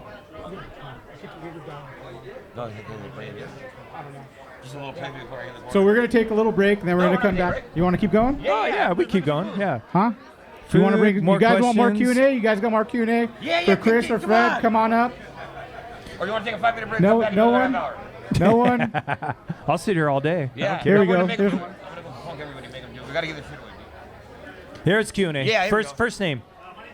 All right, Well, yeah, Chris. that's a all great right. name. Sure. Uh-huh. Oh man. When do you Okay. hear So yeah, there's frogs in the lake year round. Okay, and everybody But where thinks are they? Yeah. Where are they But in the cold they're underwater most of the time. Yeah. But I thought it would have started by now where I'm at. But generally, it's probably when the water gets above 75 degrees. Yeah. So it's not like what time of the year. No. Hey, they'll eat the frog on the spawn. They'll eat it on the On the spawn for spawn. sure. Full-on frog. I had some studs out. I'm a fishing guide up at Lake Casitas, and I had some studs out that were probably out in March, and they caught 2 on a frog. Yeah, but the frog bite, the frog bite, is probably 75 degrees. You start seeing the cover, and it'll tell you it's time. Yeah. Yeah, and don't stop fishing the frog. Once it gets a little warm, they're done spawning. Just fucking frogfish. Oh yeah. Dude, yeah. they're eating the frog. Yeah. They just eat frogs. They eat frogs. That's what they do. Bluegills, frogs, shad, whatever. I mean, it's just dragonflies. Once they're eating the dragonflies, start throwing the frog. Yeah, for sure. Yeah. They'll talk to you. They'll Yeah. show themselves. Yeah, keep coming back. So for freshwater, what's the best way to fish chatterbait? Oh man. Okay, so here chatterbaits. I love that bait. How do you like to fish a chatterbait? Tell me how you like to fish a chatterbait. Tristan. Okay. Fair enough. All right, listen. chatterbait is very versatile. You could use it. It's pretty dang weedless, all right? And I always put a trailer on it. You know, it's basically a jig for me, all right? Put it on the bottom, pop it a few times, you know, work it like that for a few hours. If that's not working, try a slow retrieve, bounce in the bottom like a crankbait, use it in the center column. You could burn it. You know, you could pendulum that thing like this. There's really not a bad way to fish that thing. But I would always start it as a jig. Okay. Yeah, lay it on the bottom, dead stick it, count to 5. Maybe use your rod, crank real fast, hold it, let it dead stick. Crank it, just like that. Thanks, dude. Yeah, you bet. Try there first, you know. Yeah, and it's put the same different thing stuff we on were the back of talking. it. Yeah, it's like what we were talking earlier. Let the fish tell you how to. Oh yeah, like what are those called? Speed crawl? Remember Yeah, those? Any of that speed crawl? stuff. Yeah, it's a jig. I mean, it's a bladed jig. And fishing like this one. Yep. Oh, dude, that's what it's called. Pendulum that thing. Yo-yo. I fish largemouth too a lot. Yeah. Just not, you know. When I want to not catch fish, I go fish largemouth. I'm sorry? I fish browns like Yeah. Just keep it simple, man. Yeah, crawdads, gobies, shad color. Ooh, that mega bass bait is good. Yeah. That goby bait. Oh that yeah. Dirt sleeper. Hold on. Yeah. That's still You know what I almost not. bought today? That's still not hip. Two. Are we on? Yeah, come on up. Yeah. What's up? Speak up. First name. What's your name? Tim. All right, Tim. So I was recently fishing a bed and one female were just swirling as I was fishing. How long will you fish that bed? Okay, the bass you said was swirling? Yeah. Okay, he's going to eat. You're pissing him off. Keep going. But, you know, usually there's a... Oh, they were spawning. Oh, they were doing Yeah, they were doing the dance. They're doing the dance. You know what? You almost have to hit him in the head or wait. You know, because it doesn't last very long, you know? Yeah. You know what? That's cool. That's really weird that you saw that. It's really cool. Did you watch him do this? Yeah, perfect. That's what I do too. Yeah. Did you watch him like do the thing where they get like this and man, stuff like that? Yeah, it's awesome. The scales are coming off. So rad. Yeah. And she's getting the shit kicked out of her. Honestly, I mean, you know, it's a. But as soon as she's done and she's gone, he's fired up. Yeah, you know? That's cool, man. That's a cool thing.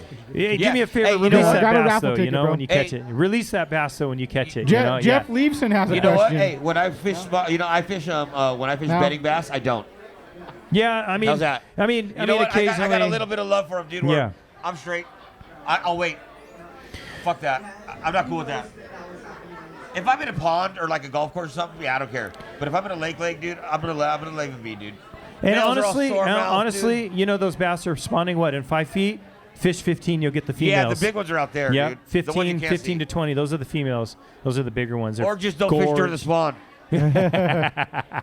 Thanks, man. Yeah. I'm sorry. I like to get real on people. There sometimes. we go, another one. That's all right. Scott. What up, all right, Scott? So if you're fishing the wall, what hard bait do you choose? I mean, I'm gonna fish a crankbait. Either a Strike King 6XD.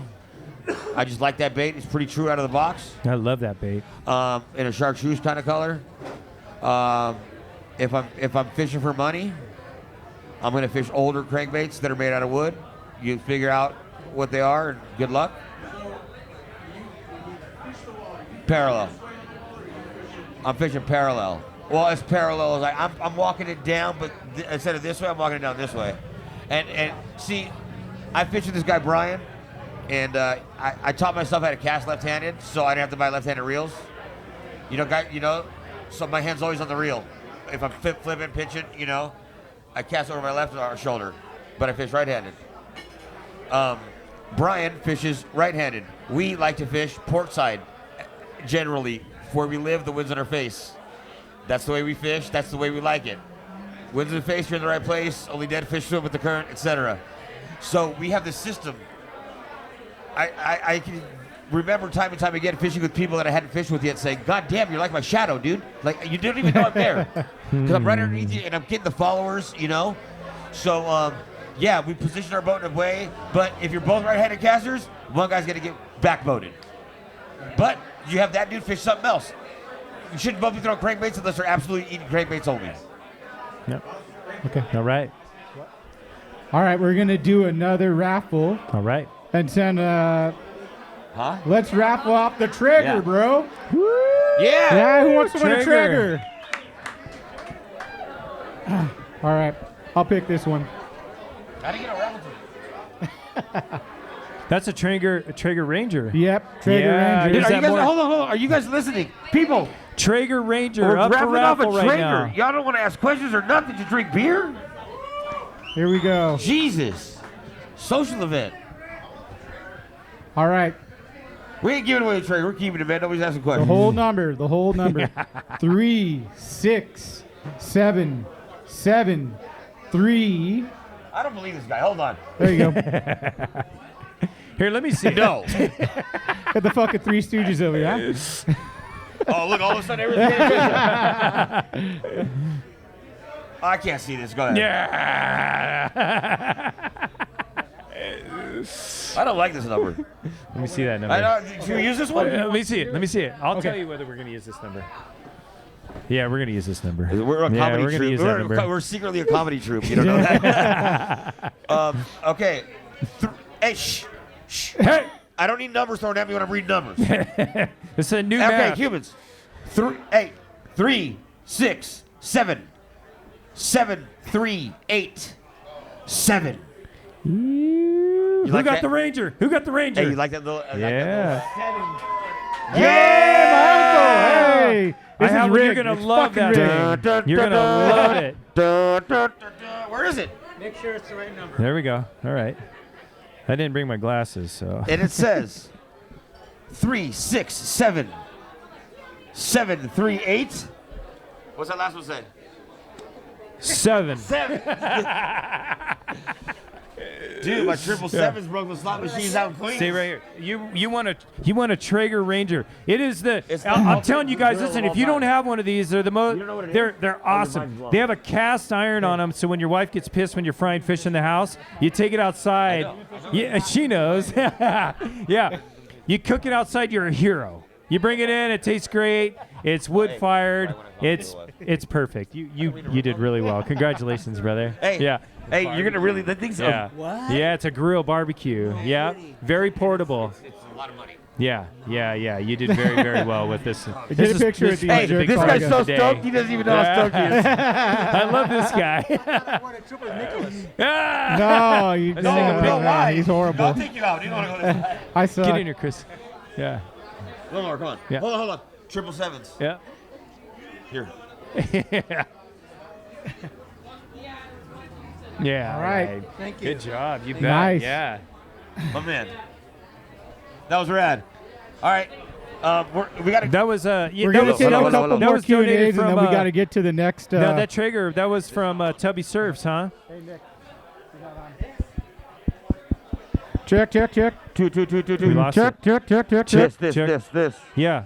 I got This. done here. No, now can you guys hear me? Check. Anybody? No, Can you no hear one me? can hear anything. Nothing.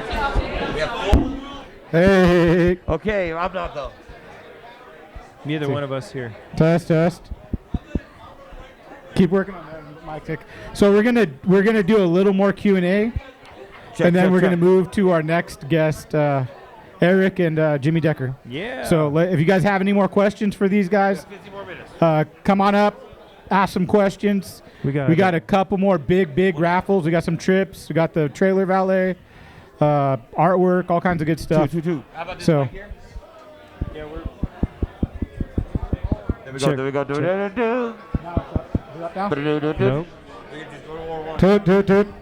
Two. Nope. Test. I'm fine. Check. Two. They're low. Check. All right. Check. There, I got it. There we go. Okay. Two. There we go. Alright, Two. no more Q&As, huh? Two. Dude. Check.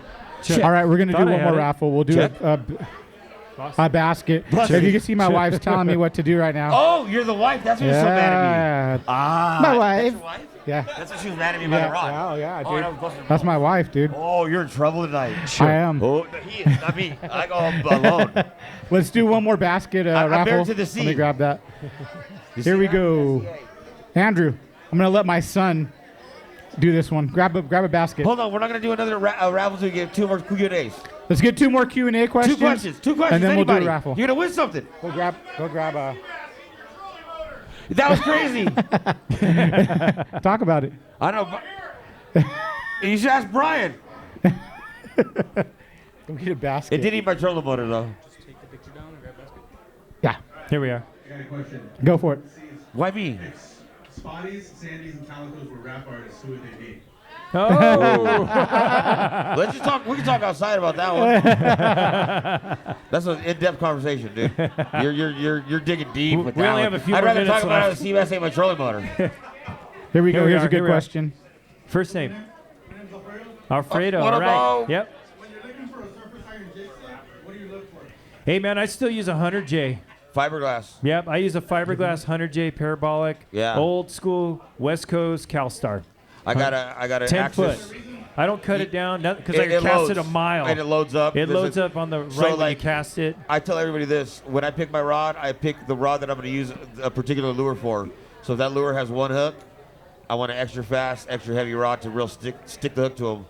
When I'm fishing a treble hook lure, I want it to load up, and they get all three of the hooks. It's a giant crankbait rod, dude. It's a crankbait rod. A giant Exactly. crankbait That's rod. all it is. So Yeah. I fish the Phoenix Axis. It's fucking rad because it's got graphite to like here.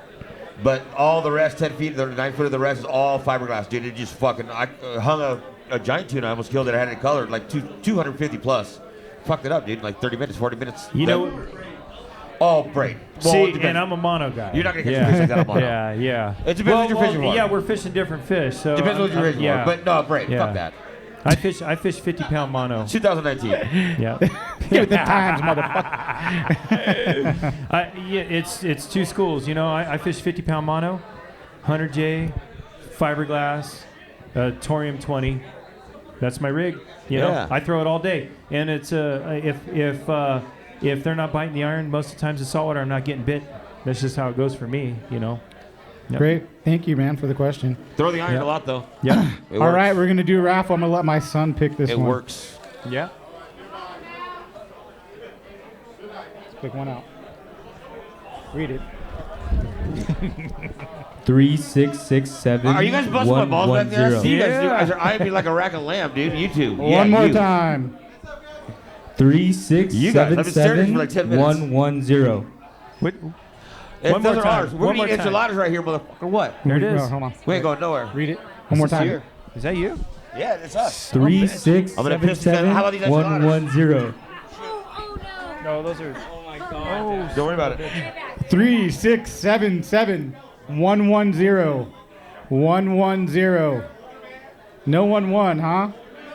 My mic's quiet. Wait, I'm- another- Is this the mic that sees Oh, you? now there you go. You got the loud No, one. that's Okay, Fred's. good. He's got that one right. All right, I'm cool. Okay. I was a little weird about eating clothes. Make me the big guy. I want to be the big dog. Good I luck want with to that. eat in the pound. Woof, woof, woof. You should get some saran wrap to put over that mic, buddy. These are another two guys that kind of help Cha-cha. us grow some legs of the podcast too. Decker and Erik help promote the podcast, help us get going on it. Very thankful for them to come down and do a Q&A. Now, if you guys want to know about fishing, these guys know a lot. So come on up whenever you want. We're going to talk Q&A for these guys. They've done it all, right? Fishing or wishing. Yeah. See, I guess we don't have many Q&As, man. So what happened with the funny story you wanted us to come up with? Don't be Hey, afraid. Don't be let's afraid hear to a good come to the story. microphone. So all these guys know each other. So Erik probably has a good Yeah. story about half the guys sitting in the room. Mine needs to be louder for my story. Yeah. I'll tell you that for sure. So Nick asked me to come up with a good story to share at this thing because I figured there'd be like 8 people here, and I'm glad everybody came, by the way. Thank you all. We're fishing today, and Eric's like, I don't know if there's going to be anybody there. I'm like, I hope for 10 people. I'm like, there's going to be 100 people there. They heard Seasman's coming with the stains on his shorts, and everybody came. Oh. Anyway, so this funny story that he made me come up with, and it didn't take very long. I was out fishing with my boat partner, Matt, his... yeah, there you go. Life partner, Matt. My Is that same-sex Mike life partner, as everybody likes to put it. His buddy, Erik Noguchi, and his like 5-year-old kid, and we're fishing rockfish. And I've got the boat set up, and I have the trolling motor, for you guys who know what that is, on spot locks. I'm set up on a spot fishing rockfish. The 3 of them are all fishing off the back. We're catching lings and nice reds and stuff, so I'm trying to stay out of the way and not fish. And I have a very strict routine when I'm on my boat. I only stay on the left-hand side of the boat when the boat's on. I don't walk around to other positions because it's just habit. But for whatever reason, I walk around the front of the console, and I go down to the other side, maybe take the kids' fish off or something, and I step in some blood, and I slip, and I fall on the throttle of the motor that's running. And the boat just shoots out of the hole. I mean, it goes from 0 to whatever Steve was saying in like 2 seconds. Matt goes flying off the back. I got to back up a second here. I'm on the phone talking to my buddy Erik Johnson while this is happening. Oh, yeah, it's just slow fishing, whatever. Matt goes shooting down the back. I think the motor hits him. I'm expecting a big plume of blood. Fuck. But I fall on the throttle, and as I'm trying to get up, I can't. I finally get up, and I look at my buddy's got his 5-year-old kid by the back of the shirt. I finally get up. I go to pull the boat out of gear, and I slip again and fall back on it. Now I'm 300 yards away from Matt's floating in the water in full foul weather gear. My buddy's looking at me like, "What's wrong with you? My kid's almost out of the boat." So like, okay, so Matt's like, "Come back." He's very afraid of sharks anyway, but we finally get straightened out. We go back, we fish Matt out of the water, and the whole time my cell phone's laying on the ground. So I pick it up, and my buddy's still on the phone. He's like, "What happened?" I said, "I don't want to talk about it." He's all, "Who was that woman screaming?" I'm like, "That was either me or Matt. I'm not sure." Oh, poor Matt's not even here. Oh, man. Who was that woman screaming? So I asked Decker to come up with a story. Decker has a good and he's got story, the best one that he wants to share. Erik said talk about a funny story, but I'm gonna tell you about a life experience that I don't know if I've told more than like 10 people in my entire life this story. You have now. So I'm gonna fill you guys all in. I'm gonna be 61 this month, so you know I could roll in the next week or two, and then no one would know this story. I might have told Erik. I know I've told Tracy. I've only told a couple people. So I've been very fortunate to be able to be around the water since I was a toddler. Okay, my grandfather, I was born in 58, so back in the 60s, the big thing was if, you know, the guys that had the money in Pasadena, Arcadia, they had a place down in Newport. So my grandfather had a place in the trailer park down by the shipyard, which was right next to Delaney's back in the old days. So he'd ride me around on the front of the bike. They'd have like a little like fold-up seat for the little kids to ride around back then.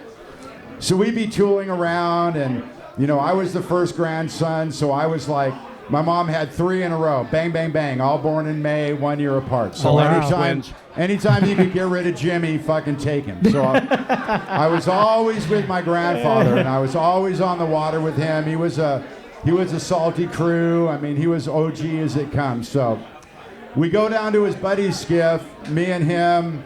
I'm on the handlebars. He's got his buddy with him.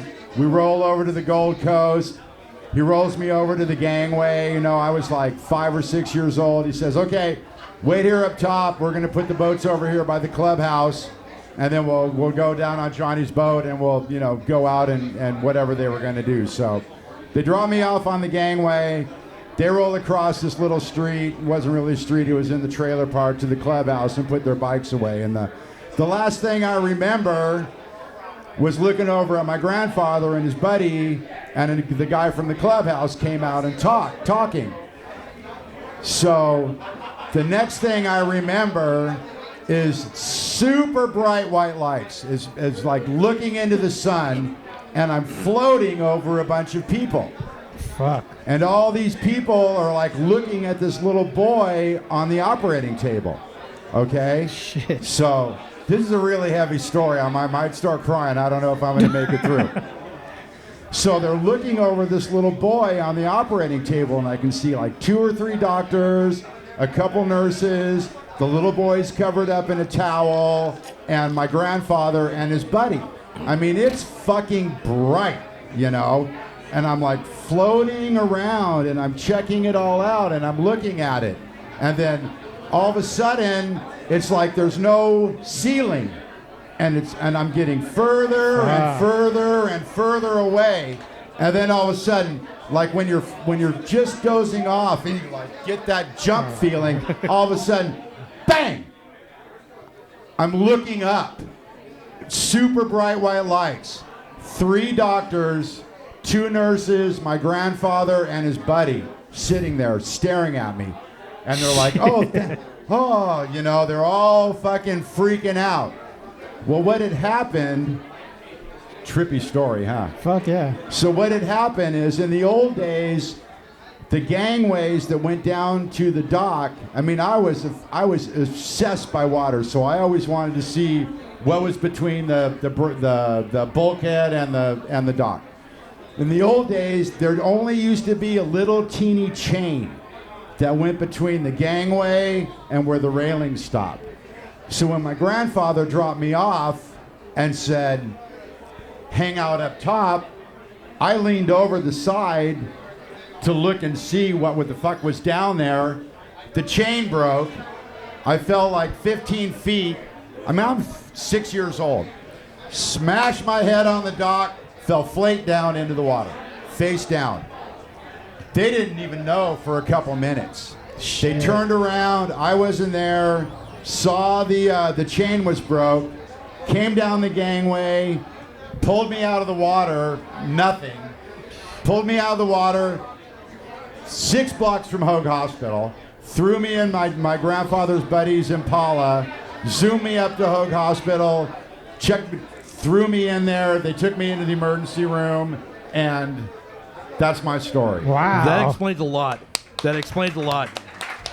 Definitely. Then I started smoking the next day, figuring, what the fuck? I thought you were going to tell the story about when you laughed so hard you passed out and your family thought you were I've dead. laughed so hard I've passed out before. But when Erik was talking about telling a funny story, you go, you know what? I'm going to tell this. I mean, literally until tonight, there's probably only 10 people that I've ever have told Thanks, that story bro. Appreciate to. it. Yeah.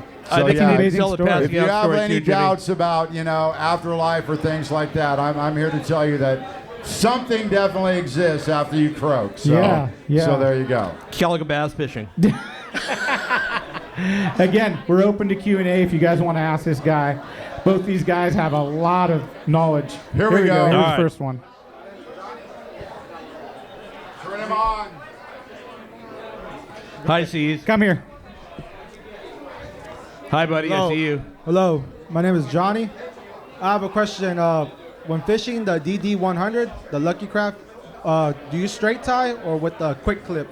No, I straight tie to that. They have that oblong split ring on them. I just straight tie 15-pound fluorocarbon to that. Yeah, you don't need a clip with all that. Our hands are so large and arthritis-ridden that those clips don't work. I don't fish a clip. We were on fishing anything. this morning and struggling. I'm struggling with the clip. My fingers are so dull. I don't know if it's just because they're fat or whatever, but I'm looking at the clip and I'm working it and I just can't make the thing happen. So a lot of people like to fish those clips because if you're quick, you can switch your baits out real quick. I don't like them personally. A split ring in front of the eye of the eye of the fixed hook. eye will do the same thing basically. I still fish the clip. I just complain about it all the time. I have another question. Any techniques to fish the spinnerbait for saltwater? I don't fish the spinnerbait much. I'd much rather fish the crankbait. If they're biting the spinnerbait, they'll usually bite the crankbait. Usually the spinnerbait's more of a slow roll type of deal with a couple little twitches on the rod tip. That's not my hey, I'm not a pro by any stretch of the imagination with it, but when I fish a spinnerbait, do you fish surface iron for anything barracuda or anything like that? Use like a goofy wind, it's just a varied retrieve. That's how I fish a spinnerbait. It's never a steady wind. It's speed it up, slow it down, pause it, let it sink back down. Make that skirt flare out. As you're winding that bait, it's hopping up off the bottom. Even if you're in 10 feet of water fishing spotties, just the angle of your rod is going to bring that bait up. That split-second pause will let it flutter, and when it does, everything kind of pulses out, and then a lot of times after you get the bites. Thank you. You got it. So Decker's story about passing out, you got to tell it, buddy. It was fantastic. Okay. Great story. So now I'll tell you my funny story. Sorry, this isn't fishing So related. I always park my skiff in front of the house, and my two boys were over. They're old now. This was only a couple years ago. Two boys are like 50. Yeah. And my one kid's like, oh, I'm like, what happened to the hood of your car? And he's like, oh, well, I was pulling up behind the house and the sun was so bright, I couldn't really see, and I rolled up and smashed the hood of my car on the skag of the outdrive of the motor. He's like, I didn't want to tell you because maybe I thought I fucked your boat up, but and we were already like pretty fucked up, and I was laughing. Something happened, and I was like really fucking laughing about how funny it was that Max couldn't see, and I was like bent over, and boom, I passed myself out. I choked myself out. I guess old people can do that on the toilet when they're trying to take a shit. But I did it like laughing. So bang, I hit the floor. My kid's EMT, so he knows, leave him down, we'll figure it out. Well, my fucking wife is fucking picking me up, trying to fucking drag me up into the chair. She's got a handful of aspirin, fucking trying to shove aspirin down my fucking throat, thinking I'm having a heart attack. Honey, I love you dearly. But it was just like, it was one of those things. When I woke up on the floor from laughing that I passed out, I was still talking about Max running into the outdrive of the motor. I'm like, oh, I'm okay. She's like, eat these aspirin, eat these aspirin. You're having a heart attack. I'm like, I'm not having a heart attack. So the best part about this story is the way it was brought up to me. We're sitting on the back deck of the Good Karma during a marlin tournament. We fished all day. We're sitting down to have a cocktail on the anchor at Santa Barbara Island. And Jimmy says something and he cracks himself up while he's saying it. I make myself laugh all the time. I gotta stop. I gotta be careful. I might pass out again. I'm like, again? Gotta stop. I might pass myself out. Don't bend over while you're laughing, because apparently cuts all the oxygen off from your diaphragm. Yeah. And you will choke yourself out. The best part was my wife trying to shove aspirin down my throat and pick me up. Shake it off. You're going to be okay. Oh, man. Well, I'm going to have you guys help me do a raffle. All right, that sounds good. Rox, you want to grab one of the baskets? So if anyone wants to know, me and Erik fished today, and we absolutely fucking torched them. So if you guys are fishing tomorrow, there's go. nothing there. On Mother's Day. They're biting. On Mother's Day, yeah. On Mother's Day. Your best day to go fishing. Where'd you fish? We fished the pipe.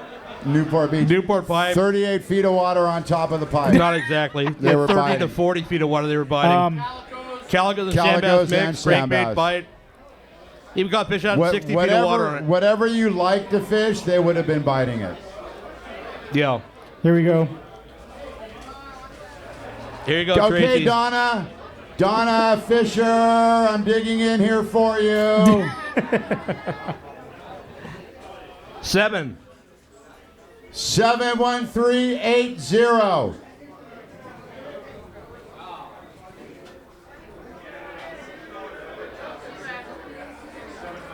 Next. 7180. I don't know. Hold on. 7180, yes. Hey! Did Jimmy mention he lost partial sight while he was Did I unconscious? tell you that? Open it up. Open it When up. I and, saw the bright white light, it took part of my peripheral vision away. Where you keep the plastic? Oh, nice. Nice calico bass print. What is that? Holy smokes. You got a lot of shit.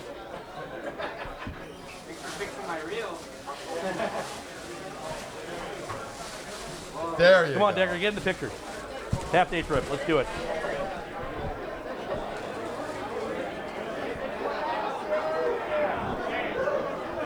Got some crank. So no more having Decker read the tickets, okay? Erik, pick one. All right, I'm gonna pick one. What? I'm gonna pick that trailer for myself. I want the trailer ballet. Can I get a sugar-free Red Bull vodka, please? That Jack Daniels rocks if someone's buying. Might as well ask. All right, this is a really good one, guys. So the guest we had on, if you've listened, it's Sean Anderson, Fish On Guide Services. He's giving you, he does trophy stripers up north, and he gave us a trip. So it's an 8-hour trip. He films the whole thing and makes you a video at the end. So 2 people, super cool. He can't be down here because he lives like 8 hours away. But I thought about keeping this trip and telling you guys to fuck off. But I'm not that kind of guy. I'm a fucking nice guy, huh? So I'm gonna let Erik pick this one out. Here we go, Erik. Come on. This is a big one, guys. This is probably worth it. All right. That's a lot of money. My wife. All right, I got 491. 77491. 77491. Squeal like a pig if you got it. 491. Come on. Wow. All right. No buyers, huh? One more call. All right, then here you we lose go. It. Wait, is that her? Hold on. Nope. That's the Okay, waitress. that one What's your got ticket number? skipped. 77415. 77415. Fiverr. Oh, my God.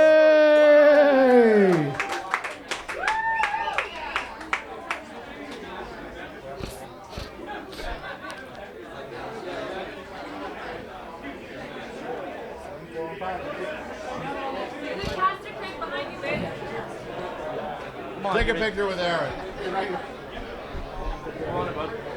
you go, perfect. All right. Bro. Thanks, man. That'll be a good one. All right. Apparently, we don't have a lot of questions, so I got another funny story I want Ask to tell. a stupid question, get $1,000 prize. So I told the skip story earlier, but I spent a lot of my time fishing on sport boats when I was younger, and I was you might say, very aggressive deadhead at parts of my life. And if you don't know what that is, it's probably for the best. But we would go out on the boat to try and catch jackpot for the crew. And there was a 3-quarter-day trip.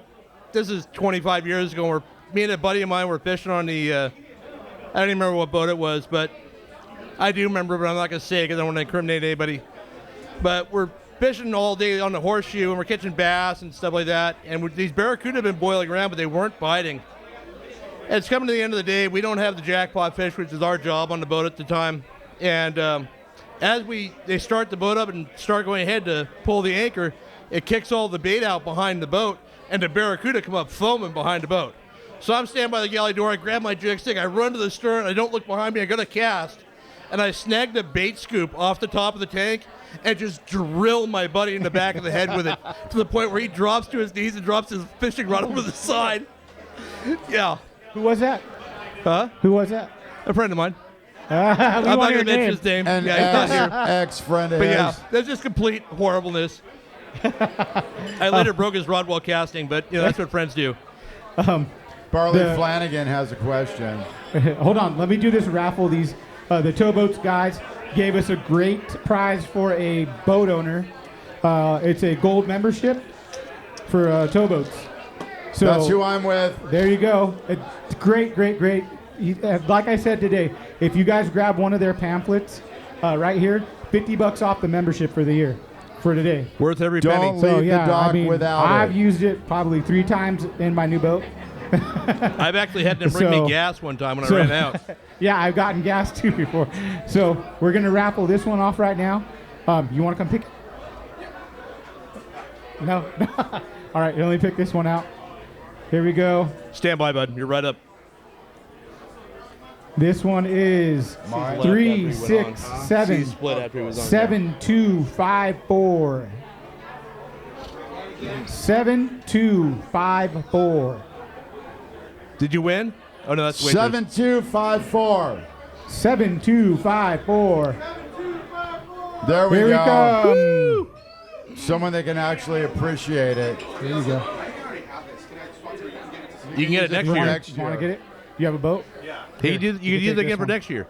It's a grease for a trailer. Oh, yeah. Cool. All right, we're going to do it again since he already has it paid off. Good do job, another buddy. one. Here we go. Let me take a picture of you with that real quick. Can I take a picture of you with that real quick? So I can show, You got to blur his face out. He's not supposed to be here. All right, here we go. Towboats. Here we go. Yeah, right. 7490. 7490. We have a winner. 7490. No, we do not. Oh, maybe not. Come on up. Here it comes. I hear a girl yelling. Tracy? Donna! Donna, she's got a boat. You can give it to Will. You can sell it to Wilbur. You got a towboat U.S. for a year, so you can sell it to Wilbur. You want to take a picture? $175. Pose for a photo. Sell it to him for $125. You take Hold a picture on, real stay quick? here, Donna. Donna, go back Gotta and take a get photo. your picture. Take off A lot your of prep granny work here. glasses. A lot of prep work.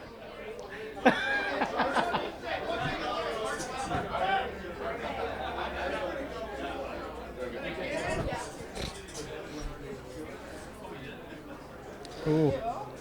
Good girl, Donna. All right. You're up, buddy. There you go. I got a question for Jimmy. Oh, shit. So, I'm a big fan of the Descendants and the song Catalina. I mean, it's probably the only song out there about fishing. How much does fishing and music, how do you incorporate it with one or the other? The last single that we did, I wrote about fishing and my wife. The other stuff, not so much. I mean, there's been a couple songs written, Catalina, there's a couple other bands that have a couple Guttermouth has a fishing couple songs. fishing-related songs. What's Primus. that? Guttermouth mentions fishing regularly. Well, you can't forget Primus. They have one of the best Primus, songs. what is it? 20-pound bass on Yeah. 10-pound test Yeah. or something? Yeah, so that's totally cool. But I haven't done, I try to keep the two separate. And I try to keep the punk rock stuff as far away as I can now because I'm old, man. Fucking, I'm going to be 61. I'm He had fucking Walker done. on stage last show I saw. I'd rather throw a fucking crankbait than fucking go to a gig in Pomona. He's a sleeping You punk know? rocker in bed by 8. Except for punk rock bowling, I'll Glass go house, out bro. there. I'll go out there, but the music thing's been very good to me, and it's a great hobby, and I've met a lot of really great people, and it's funny the overlap between fishing. I mean, before like no one knew me for fishing, and everyone knew me for being in a punk rock band. Now everybody knows me for fishing, and very few people know me except for the old timers for being in a punk rock band. So I mean, I could write something. I could write something, but I haven't. The oxygen lost to the brain as a child is having an effect on that. Thanks for the question. That dude. is such great ammunition you've given me. Oh yeah, I have it all. We got some more questions. You got one, Jeff? Oh good, bring it on. Uh-oh, here we go. I don't know, how big is your penis? Big enough. Wow. Fishing deep, small structures. What is your preference, or as far as the restaurants, as far as what side of the structure do you want to fish depending on the swing of the tide? So say it's an incoming tide, normally do you have a preference? On deep structure versus tide, I found no differentiation at all. You don't know? As long as there's current, it doesn't really make a difference. I mean, yeah. You got to be on the front side coming. You got to fish it coming towards the stone. We had something like that going today. Yeah. Okay, so here's the problem: fish point in whatever direction the tide's going in or the current's going in. Right. So the problem is if you have really dirty water and you bring a bait towards the fish, they'll see it the last second and react to it or not. But if you have very clear water and you're bringing your bait towards the fish, they're gonna have a long time to look at it. And what's interesting, I just recently got glasses, and I didn't realize how blind I was. But I'm seeing all kinds. I'm like, oh my god, I can't believe I fished that bait. It looks horrible. Whereas before, I'm like, oh, I don't know, it looks fine. And I guess that's dirty water to me. But also, one of the things, when the water's really clean, a lot of times, whatever you're fishing, calico bass or sand bass, it's more obvious with calicos you can watch what they're doing than sand bass. But if you bring a bait up behind a fish, a lot of times if the water's clear and they're not reacting, they'll just follow it. They'll just come up behind it and just cruise up. We had that today. We're fishing in an uphill current. We were fishing a Newport Reef. We had our boat below the reef. We're casting up current. All the bites came on a downward thing. Very few came in any other direction. But those fish were following that crankbait all the way back to the boat, and they were only biting it once it hit the bottom of its thing and started to come up. And how many fish do we have? 20? 20 that were like eight cranks from the rod Yeah, tip. you basically lift them out of the water. So my theory is that fish will, if you have a bait that comes up behind them, their natural reaction is to swim behind it. If you bring it perpendicular, I'm always, if I can say anything, perpendicular is the way I want to fish. I don't want to come up behind something or have it going towards it. Because I fish with sand bass guys, and that's my weakness is structure, deep structure. And they'll literally roll up, and they'll depending on the time, he'll go. Now, give it to him swing, and I guarantee it hits right here. Yeah, That's him. I don't really use that particular thing, but I do have certain things. I can tell by the posture of the bait fish and junk on the spot as to what's going on. And that might be tide related. I don't really track it closely because usually when I'm fishing them in a tournament where I don't really have the luxury of waiting on a tide to do it. I personally don't have the patience. Yeah, there you go. You're a smart man. I hate deep structure fishing, period. Yeah. Give him a... Decker had a tough time with it. Jeff. Thanks, guys. Got it, bud. You're in the raffle. Oh, here the hits just keep on coming. What's your preferred rod and reel setup for inshore? Oh my God, my favorite right now is the crankbait rod I was using, which is That's a Rain Shadow Judge 710H. And my preferred reel now is, unfortunately for most of you guys, you're not going to be able to make it because it's like a $600 crankbait reel because I had to tear two $300 reels apart to make it. It's a Revo inshore that I tore apart and put the gears for a Revo winch into The gears and the spool. and Yeah. switched out the spool. But And put an accessory handle on it. yeah, and a Gucci handle that I got. I like a 541 reel for crankbait fishing. I like. This is saltwater crank. Yeah, my favorite way to catch fish, if they're not biting the weedless or they're not biting the surface iron, is crankbait. Your most versatile rod is going to be a 7'6" to 7'10" inch. And the reason they do 7'10" a lot of times is because over 8 feet it costs them more to ship it. So rod manufacturers keep the rods under 8 feet. If you're wondering why they do that size. 7'10". So medium heavy. Medium heavy with a Revo inshore or equivalent reel. That could be a Shimano Corrado 200 probably. They don't make that anymore. And 40 pound braid. 30 pound braid. And 20 to 40 pound leader depending on what you're doing. And that will cover 99% of your bases. I mean, if I had one rod that I could take, that would be it.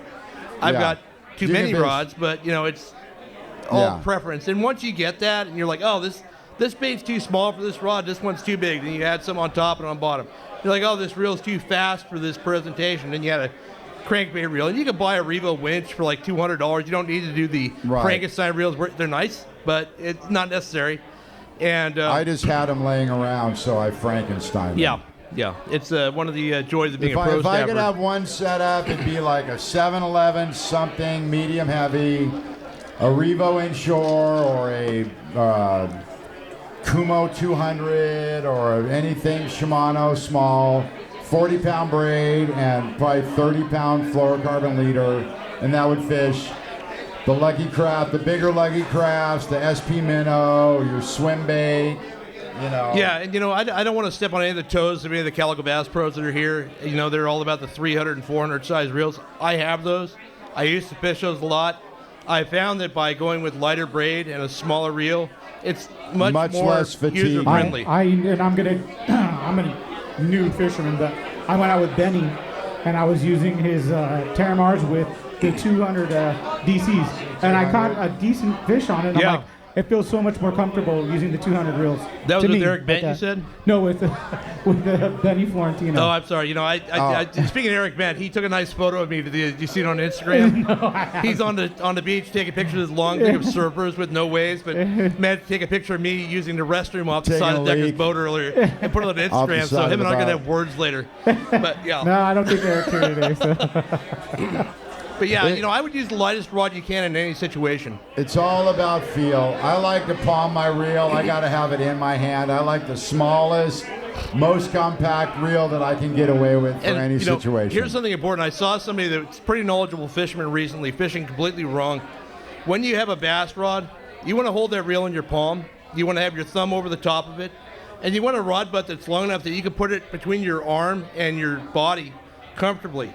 If you're the guy holding the thing, here's the reel, and you're holding it behind her like Jimmy Houston with a trigger thing. You look like a kook. And it's a very, it's not a very strong way to fish. You're going to be getting a lot of fatigue over it. So, find a rod that's medium heavy action with the right rod length for you.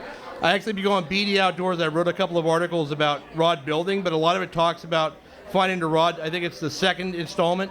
Talks about finding a rod that fits your body. And there's production rods you can buy But if you go to a tackle store and you're like, oh, here's the latest and greatest Phoenix whatever, if you're 5'4" and this is designed for a guy that's 5'10", or if you're 6'2" and it's designed for a guy that's 5'10", it's not going to fit you right. So you need to look around to find something that fits you better. And on that phrase, being sponsored by a rod company, they make a lot of rods that don't fit me. The butt sections are way too short. So fortunately, Rain Shadows stepped up and Erik's wrapping all my rods now, but all the Abu stuff, the butt sections are too short. You're all handcuffed. I mean, they're like this long. So I'll take them to the tackle store. I'll have them put 1 3/4 or 1 7/8 or whatever I need in the butt section to make it so it's comfortable for me to cast. It costs like $25. So if you have an off the rack, rod. Off the rack. You're welcome. If you have an off the rack rod, for $25, you can have the handle extended just a little bit, and it turns it into 100 times better. 100 times better. The worst thing about most factory rods is that you're handcuffed. Yeah, I mean, who are they building these rods for? Children? I don't It's know. always blown my mind. They're made for like 9-year-old girls. He knows. He likes factory rods. You got it, bud. You're welcome. Who's the next victim? Come on up. Any more Come questions? on in, don't be afraid, you pussies. I guess now everyone just wants to get raffle shit. Yeah, we're not very popular. Let's do another raffle. Get Matt's painting rocks. The top painting. Oh, I want that. Oh, now this is an original painting by Matt Koch. This would sell for $30 to $35 in a gallery near you. I'm joking. I want to win that. Come on, Tracy Valoria. This is original by Matt Koch. Matt's been on the podcast. Tracy Valoria, pay amazing attention. artist. So we'll raffle this one off.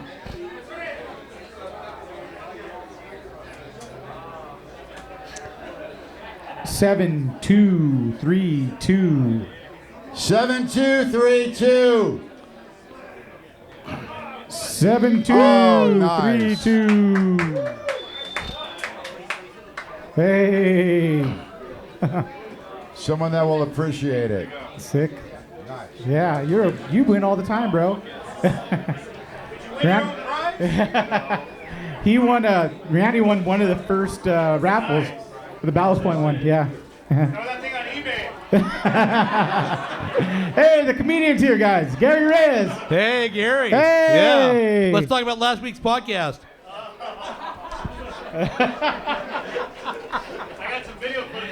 Yeah, I've seen it. You know, I'm not going to say anything about the podcast. Moving on. I'm not going to say anything about the podcast they had last week, but it sounded amazing. I'm sorry I missed it. Yeah, I have a lot of good podcasts backloaded. No one will ever hear.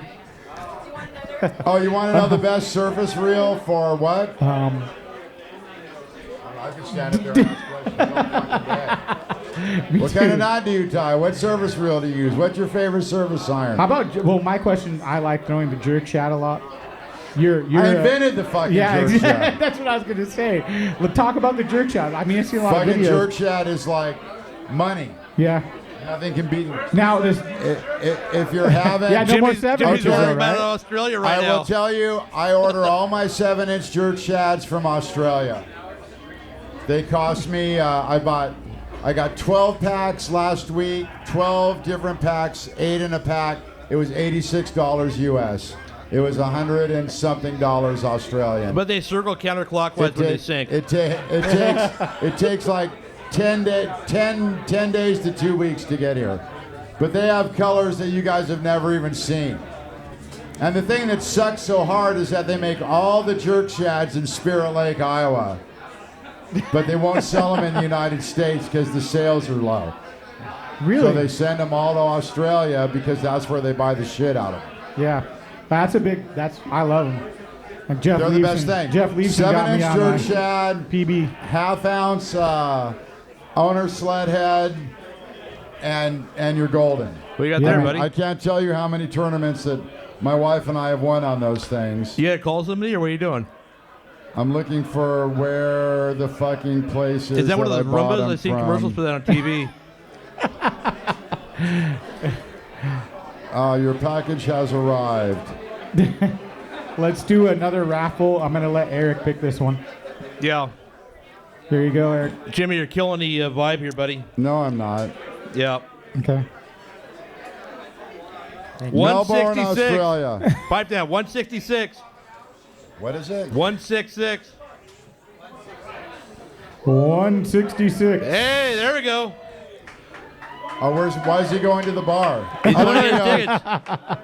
He's back. Hey, I don't know. This might be a cheater. I don't know this guy.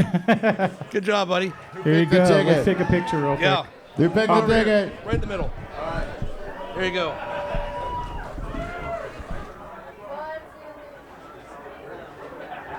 All right. Great. You got it, bud.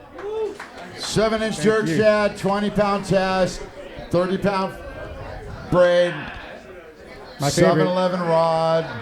Fish it in the wall. Thing never gets stuck. The only thing it comes back with is fish. And Decker actually fished a jerk shad for the first time in at least 2 years. During a tournament we had a couple weeks ago. You ever donkey rig them? What's that? Donkey rig the jerk shads? No. I don't understand Never? what that means. No? Donkey rig? No. Two No. at a time. Yeah. Oh, okay. Yeah. Oh, I thought that was a hookup bait thing. I've No. heard it is, but I've heard Okay, people yeah. It is. I mean, I don't have any three-way you swivels can in my do box. it, Sorry. but why waste that extra jerk shad? I take that back. I don't have any swivels in my box. Jerk shads are hard to come by and they're expensive. So get your if you fish them, which I know you do, I do, and yeah. I do. I'm starting to again. She crushes it on the jerk shad. Get one of those pig and jig keepers that you like get wet. It has Velcro on both sides, and when you pull it out of the water, slap that on it. And then when you're running to the next spot, that jerk shad won't get all dried That's a good out. call. Yeah, yeah. And it'll stay good. Plus, the other thing that I found out that's really helpful, Jimmy. those jerk Those jerk shads were for me. You want to jerk shad me no, off? you told me those jerk shads were for me. Those jerk shads are for you, honey. No. No, he said you paid for him. I can't. He's in trouble. I can't hear. Yeah, and actually the new penny. Nice boobs. So Hey now, the new penny shrimp is now you called. put that thing on there, but the thing is, if you'd use that 10-second glue instead of crazy glue, when you screw your sled head in, you can put it on the end and then do that last turn. We found out in the tournament when we had like 3 jerk shads left that stuff really works and you can really And make I some gotta last say a lot something about longer. his jig keep or whatever he's talking about. He doesn't use any of that stuff. Oh, I He's just know. telling you. He's got that thing. It looks like a piece of dried up beef jerky. And he it's soaks just- it in the water it's for like a few minutes and it beef still works. jerky. Soak it in the water a little bit. And by the way, they changed comes the right new back penny like- shrimp is like- now thrown another shrimp on the Barbie is the color. 'Cause it's from Australia. That's a really So bad joke. whenever we're at Clemente or at Catalina and the fishing totally sucks, it's like I can always look at Erik and go, you know what they bite really good here right now that we don't have on the boat? The jerk shad. That Always. story worked during the last Always. podcast too. Definitely. Okay. All right. Awesome. All right, I guess we're going Hey, to do Gary it. Reyes, why don't you come tell us about how you fished the A-rig at PB the other day? Yeah, Gary Reyes. Gary, come on. We want to hear about your A-rig. Tournament A-rig at PB. Come on, tell us what you did. Question about your ass rig? We were laughing about today. Come on. No, Gary doesn't. We He's were too talking shy. about you Look how today. cute he's Were your shy. ears burning? We're talking about the A-rig you were throwing during the tournament last. How were you throwing that A-rig at PB in the kelp? Just sinking it out and slow winding it on the bottom. You weren't catching kelp? God, No, that sounds no. horrible. Not with Good job. Not with Afrin's weedless guard. So you're fishing how much money you got on the A-rig? $45, $50 per? Well, no, for me it's like 30 cents. Yeah, but okay, sorry. What about for your average Sorry, angle? bro. Must be nice. So you Thanks, fished that buddy. on 20 pound, right? 15. All right. 20 I think we're pound gonna raffle the fluorocarbon on the A-rig. We're good. Bobby wants to raffle off that. Oh, good. Bring it out. Bobby Again, Martinez. Bobby, Garrett, come on up. Thank you, Jimmy and Erik, for coming up. All the panel guys. We're going to keep raffling.